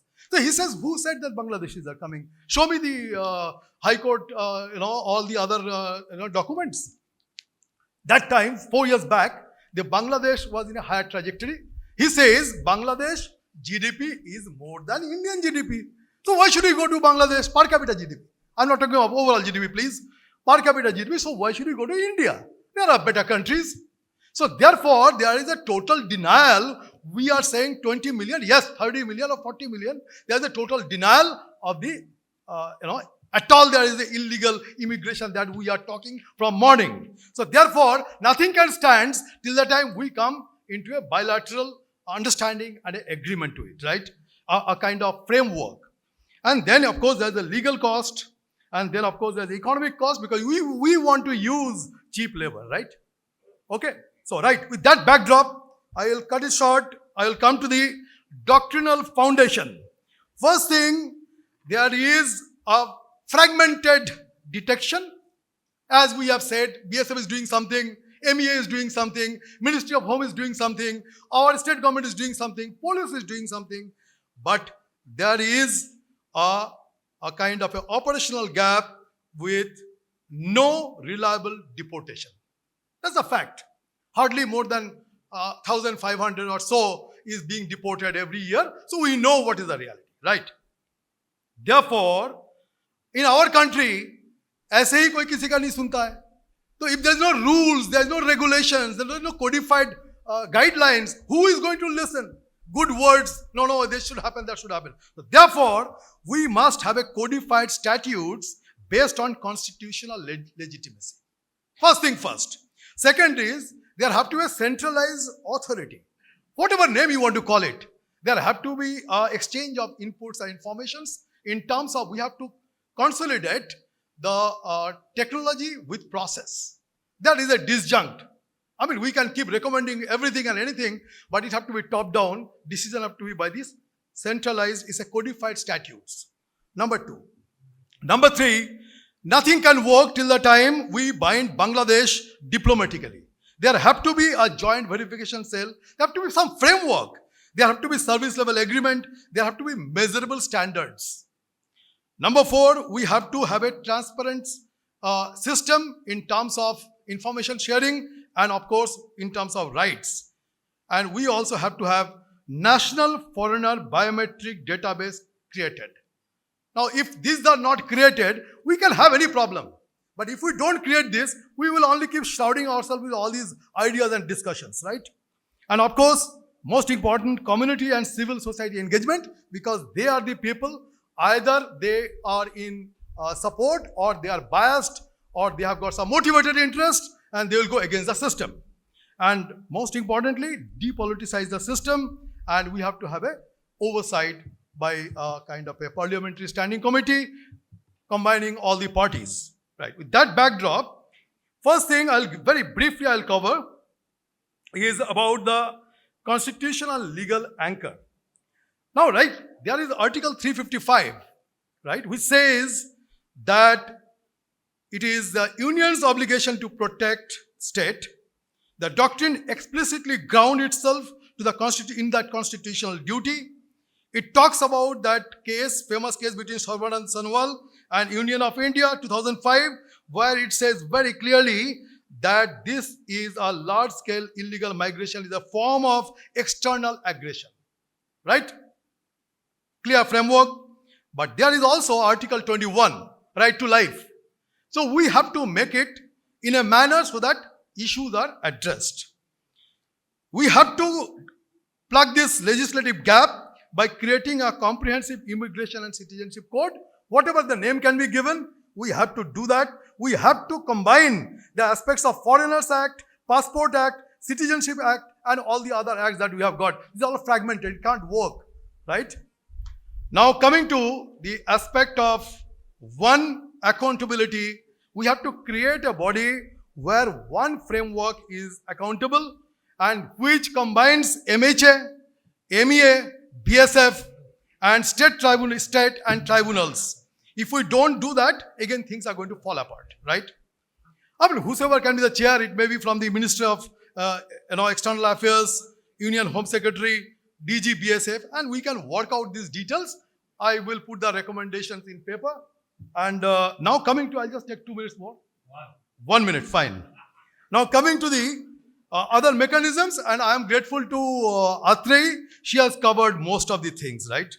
I will come to the very basic aspects. If we want to make anything work, we have to have incorporation of the community. How we are going to do that? Border vigilance network. How we are going to keep these people within the framework. How we are going to incentivize. This is a matter of detailed work. Now, we have to have a parliamentary standing committee, depoliticization of the whole thing, involve people, involve political parties, and go for the national interest. Right? Nothing can work out till the time we have got a kind of a implementation roadmap, a timeline. It can be 6 months, 1 year, 3 years. What we are going to look at, how we are going to look at. Right, gentlemen, that is all I have got to say. It is time not to create another shrouds of all these rhetoric talks. It is time to face the reality head on and do it.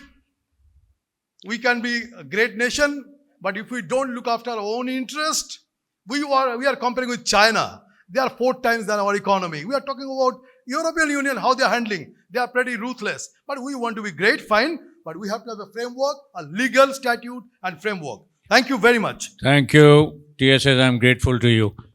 Just excuse me, Samir Mitra has gone, I think, for fresh air. The moment he comes back, I'll get your question. Now, I don't want to stand between you and the lunch for too long. Few points out of this roundtable discussion. They're all at random. They're not in some order of the speakers and all. First thing, let's get one thing clear. Migration, illegal or legal. Demographic changes, legal or illegal. There's no question it cannot be beyond borders. Beyond stated borders, it cannot be done. Unless invited by the would-be host nation. Mr. Samir Mitra, he's come. Samir, he's got a question for you. Sir, would you like this? Sir, please do the question, sir. So my question is that you quote a incident where the ADM cannot arrest the foreigners. Why can't he do it? Lack of administrative backbone, which we have seen recently, Vice Chancellor of Calcutta University, 2 days back. Number 1. Number 2, the jurisdiction of the border security force have been increased from 15 kilometers to 48 kilometers. 50. Now, can you tell me, sir, what is the significance or what you are doing for it? When the BSF was raised, I told you about the mandate. And one of these, to inculcate a sense of safety, security on the border. And I said that border and boundary is not the same. Boundary is the zero line where the border ends. And border generally from the boundary, it is unfolded in the interior. The government can pass any order. It was there that first cluster of the villages on the border will be the task, will be within the domain of the border security force. But there are certain recent, I think 2 years ago, the order has been passed that Bengal also have been put into 50 kilometer along with others, Assam and all. Even the Rajasthan is also 50 kilometer. So wisdom I will not challenge because they are anything they can do. But point remains, in case if that is to be done, then what is the requirement of the police stations? Because within the 50 kilometer, there will be hundreds of police stations all along the border. So there is the people who are finding difficulty in managing the border on the zero line or 150 years inside, now point remains, can they really pursue to all the way to say 50 kilometers to apprehend the people? I don't think it is, order is order, that cannot be. But point remains, we should be more practical so that we apply and that is implementable, I should say. The reason being that I can say anything because I have been the authority. But point remains is not that. We should apply our prudence, our wisdom, and then probably it will be. Thank you, Samir.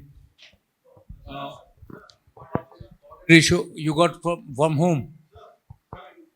From Samir.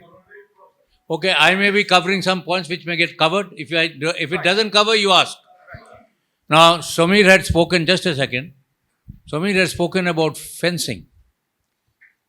About fencing 400 kilometers not being this thing, then we sent it to Punjab, etc. Remember something, gentlemen. When you put up a fence, you don't surveil the border. You land up willy-nilly surveilling the fence.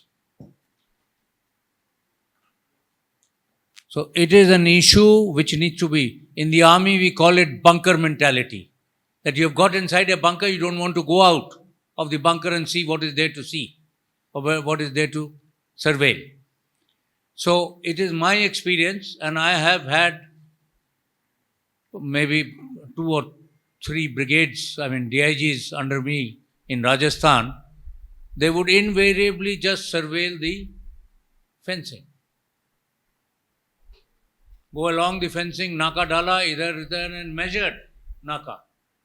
Fortunately, there were some BSF COs, commanding officers, who used their own tactics and they proved very successful. Both of them got awards during Op Parakram.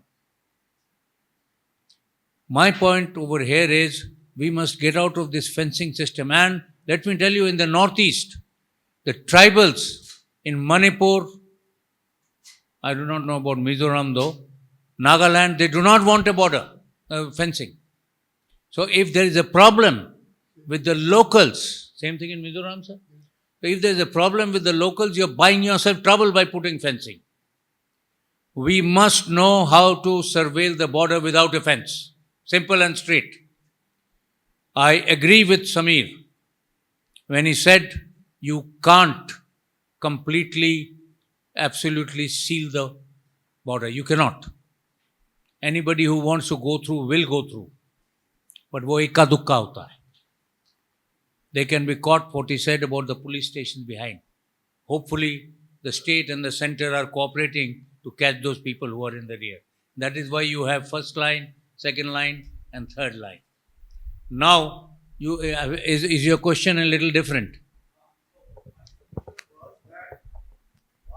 considering the 50 kilometers inward coverage, basic contention, what I feel personally, was the untrustworthiness of the local police station, because there is always a collusion. There was always a collusion, and not many incidences have happened where ASSAM had shot down people, and there was a tremendous chaos after that. They are our people, we have ASSAM has killed, and let's remove. ASSAM was otherwise to be dethroned of power of that 50 kilometers, provided the center would have interfered. Okay, please sit down. Can I answer this for you? Can I answer this for you? Okay. The issue of 50 kilometers is in Bengal. In Rajasthan, it is 80 kilometers. Now, until and unless you trust the local police or make the local police accountable, how do you expect them to work? You cannot expect them to work if you don't make them accountable, and if they are having a free run under the politicians, they will allow, because the politicians have told them. So, you see, that is not the problem of the BSF and the thing. BSF has certain powers which the army does not have. I hope you are aware. They can search anytime, whereas the army cannot do it. So that is the big advantage that you have up to 80 kilometers. They can go and just get somebody to open up the house and they can search. I hope I have answered your query. Thank you. Now, General Mukherjee talked about the Eastern Lebensraum, space, what Hitler wanted during the Nazi time for his people. Now, we have heard about 2.5 fronts. Currently, you have actually 3.5 fronts. The 3 are identifiable. The 0.5 is the enemy within. These illegal immigrants who are involving themselves in crime and other issues, they are the enemy within. Any nation, if in future will have to go to a war, you will have to neutralize these people in some manner, so that they are sidelined or they are isolated and do not take part. Can you imagine if you are fighting a war externally and a war internally, what is going to happen in a country like ours? So I am just trying to tell you the problems that can arise, so which you need to look for. No point in blaming the previous governments about not having gone through the CAA. The Congress government, I believe, passed 5 CAAs, did not implement even one of them. NCR, I would not call it NCR because the word NRC or NCR seem to be anathema to certain political parties. Why don't we call them NID? National Identity Cards, identification cards. Every nation in the world, Nepal has it, Bangladesh has it. Why can't India have it? With biometrics. We should have it. Just a second. That said, you see, the immigrants have become are part of our society now. You cannot get rid of them so easily. So many speakers have spoken about that. So what do we do? Step by step. First thing is throw the politicians into Bay of Bengal and the would-be politicians. If you can't throw them into Bay of Bengal, get the old Raj back. I was just talking to Mr. Jayanto Chaudhary. I hope you know what I mean by Raj. Raj is the rule of the superintendent of police in the district and the district magistrate. That's her. Keep the politicals out from there. Any administration is to be done by these two. The politicians should not have any hand in the administration. They can keep distributing money to their would-be voters. Nobody is to let them do that. But as far as the administration is concerned, as to who comes in within the district, who has to be thrown out, is to be decided by these two people. Hopefully, someday, the police can come back into their old Raj system. I wish, at least. Now, thing is, you see, how do we stop it? I'm giving a frank suggestion. Whoever has come, just call them in a loud hailer, say, ki whoever wants the Indian citizenship, please come and take it. You will see, it will be the non-Indian citizens, illegal immigrants who will rush first. Let them take it. Distribute them in the rest of the country so that the demographic balance remains. That is what the politicians are looking for. But come back to my first point. You have to throw the politicians into Bay of Bengal first before asking for these. Advantage is, if you distribute them throughout the country to maintain a demographic balance, you will find less of criminality. People will be scared to do what they can otherwise where they are in a majority area. But I suppose I heard TSS Sarkar talking about legal. There is an Article 3 of the Constitution. How many are aware of the Article 3? You can Google it or you can read it. Article 3 allows the central government to pass a law to create new borders for the state, declare UT, Union Territory, and, of course, when read with 356 or 355, they can do, or 240 read with 249. These constitutions, these portions allow the central government a lot of power. Unfortunately, none of our central governments have used these powers, except when they removed 370 for Kashmir. They use Article 3, except that one per time. So if a border state is creating a problem, why can't the central government use this power? It's not a very difficult thing to do. You see, unless you show how strong or what is your will, they will take you for a ride. Everybody. That's the Indian mentality. Now you're free to ask your questions. So he's got. Please refer your question, but to the speaker by name. So I'm.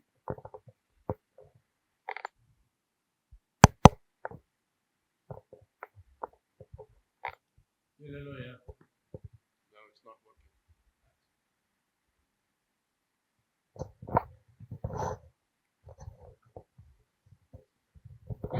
Hello. No. Anyway, I think I am loud enough. Speak a little loud, we'll all hear. Yes. I think I have three queries because I must tell you that I am not an expert, neither I am a member of this group. I have been offered by Brigadier Mukherjee to come and join, so I joined. And I'm definitely going back educated, but I still have three queries which has not been cleared. Before that, I just want to share one anecdote, and from there I can draw my three queries. It was in 2015 Lucknow military cantonment, where MES works was going on, and I went to check how much work is going on. And there I came across the employees of that MES contractor who was speaking in an accent which was definitely across the border. So I started talking to them. I was surprised. They were also surprised. And so I asked them that, who are you? Where are you coming from? Initially, they told me they are from Murshidabad. But subsequently, they told me they are from Bangladesh. They have come to earn some money and they want to go back. So I asked them, how did you come? How did you, and the answer they gave me was, system ache. I've never forgot that word, system. So, but they then described the system. So my first query is that somebody said that Bangladesh has a GDP which is equivalent to our GDP since for the last 1 year. So why, if a country has a GDP equivalent to ours, their people are coming to us for better opportunities? So that's the first question. Second question is, somebody talked about an ecosystem which is facilitating the whole process of illegal immigration, or illegal immigration, whatever it might be. But then my question is, do we have a legal framework which can act as a deterrence against this ecosystem? Thank you. And third point, I have a third point. Third point is why people are saying biometrics don't work. We as central government pensioners have come across digital life certificate. And we saw how biometrics worked. It worked wonderfully. It's a matter of seconds we could give a digital life certificate. And we are a micro society in India. If it has worked with us, why cannot it work for the country? Do you have any particular speaker in mind who should answer this? No, I can't remember because I said I'm an outsider. Jayanto, So- would you want to answer the first point? Just a comment and an answer also to your question.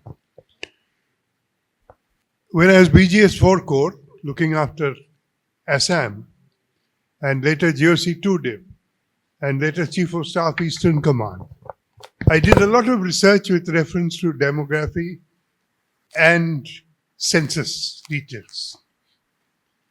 So what I would like to explain to you is a lot of fast ones are being pulled on us. A lot of the so-called data that is being put out is fake.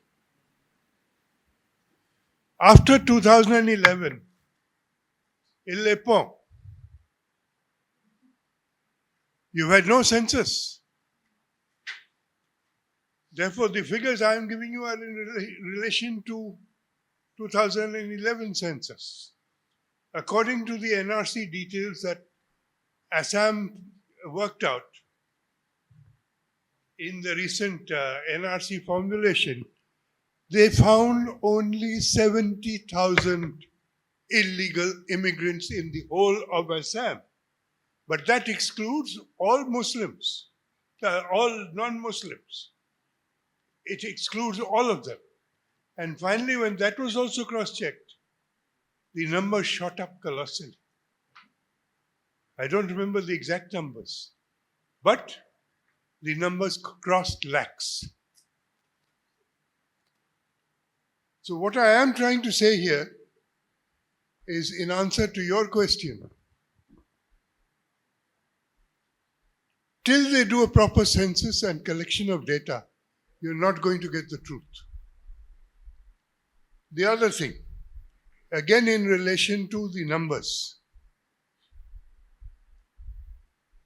your maximum migration, I'll put it, or refugee movements has been in the period just prior to 71 and in the period of partition and thereafter. Those are the periods of maximum, and then again 1901, 1902 by the British. Other than that, if you check the census data for Assam and North Bengal, you will find that the growth statistics of population are not major. Are not major. Please verify. Thank you. Yes, Shib. Okay. Yeah, please. Who is your question addressed to? To me, okay. Just one thing. I'm telling about your one comment that throughout the all politicians to the Bay of Bengal. And would-be politicians also. Politician. Then, I also said would-be politicians. How you will differentiate the politician from the administration? Because we all are in the hand of administration. And if you throw out the politician to the Bay of Bengal and the corrupted, so-called corrupted administration, what will happen then? Nothing will happen. This country will become a better place to live. Thank you. Bad Okay, job. sir. Okay, sir. Yes, please. Whom is the question referred to?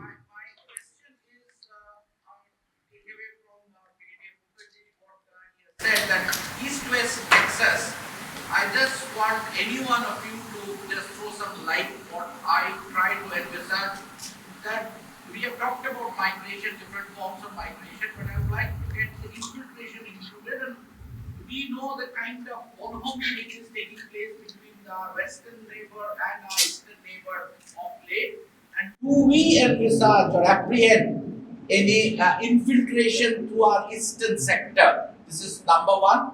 And number two, by the discussion, what has transpired, do we think that the earlier role of SSB, a civilian role of a border management in the civil race and the civil intelligence, which has been done away with, and they have been made another force of BSF giving duty to particular borders, so that will have to be brought up. Okay, please sit down. I got your question. I'll answer it. I have already talked about the 3.5 front. And the collusion between our eastern and western one is already going on. Infiltration is already going on. And as far as new system of border management, I think there is always a scope for improvement in everything. As I said, it's my view, personal view. I feel that fencing is the worst thing that can happen for surveilling a border. But the powers that be, they need the to fencing. They think that it will keep them safe. So you cannot change what comes from the politicians. Right? Thank you very much. Sorry, Kuku, yes. Kuku, don't keep them too far, too long not for at all, lunch. sir. Not at all. I know everybody is hungry, so I'll just take a few minutes. And this is not a question. This is just another point of view of mine. And we have all spoken about different ways, national identity cards and the other things we can incorporate into our system. I just want to point out that if we don't have the will, when I say if we don't have the will, I say that if whether it's the political party, whether there are different agencies, if we don't want it, it will not happen. I'll just give 4 small examples of my own experience in 4 different parts of the world.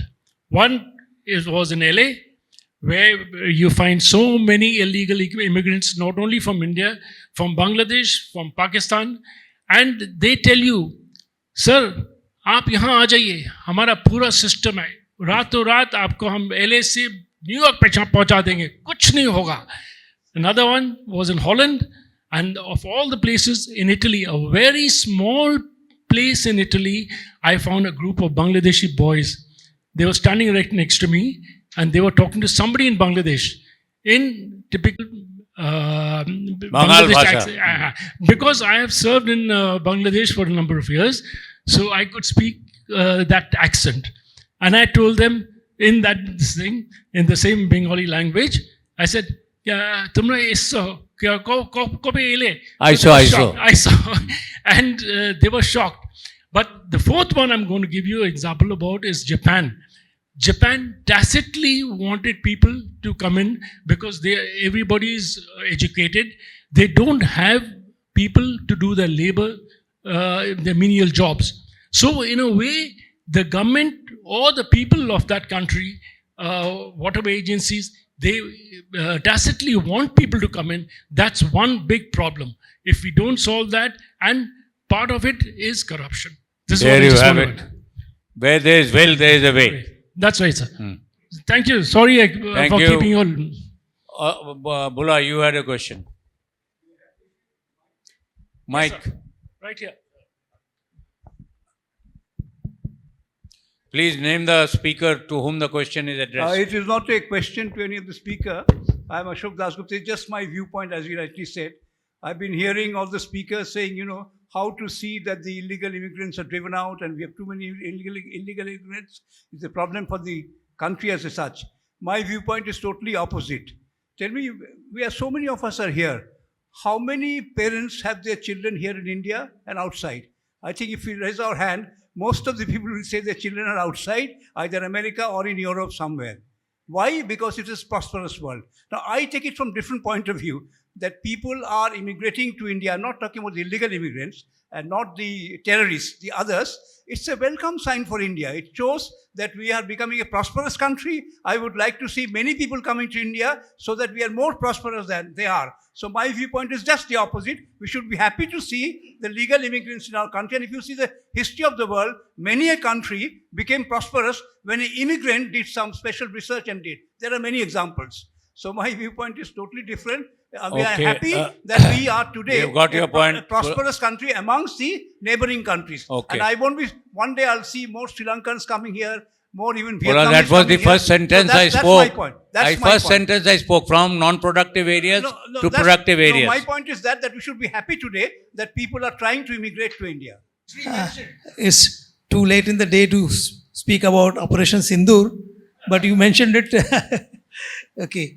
I think Operation Sindoor has brought about 4 or 5 issues right up front.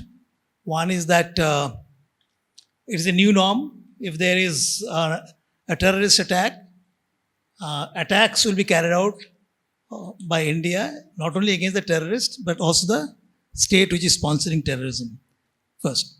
Second is that there was a fear in the past that if you start air war or use the medium of air or air force against the adversary, the escalatory matrix would be too rapid and it might land up in some very dangerous area.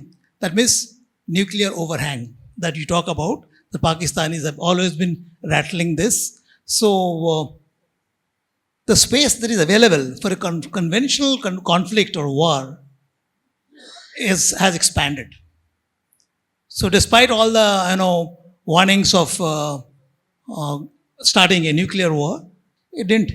And they are punished very badly. I hope it could go on for another 2 days. Their entire air force infrastructure would have been destroyed. So that is the kind.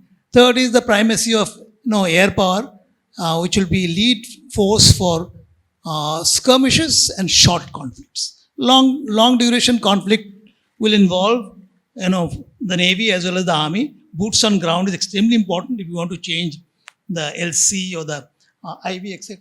So boots on ground will be very important.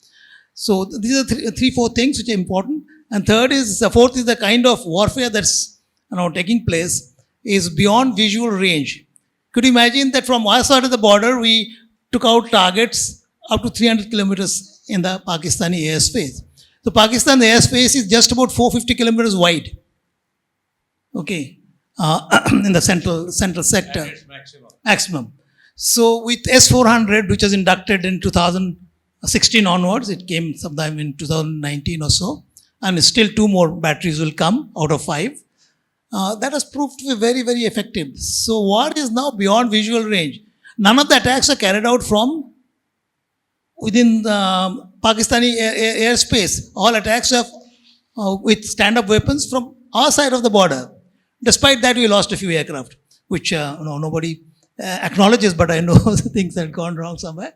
But the way we punish them is something to think about, and I don't think Pakistan will like to have another go like that unless they have already been strengthened by their counterparts, the Chinese and the Americans. Americans are the worst. You got to be very careful about them. Before we conclude, just one observation.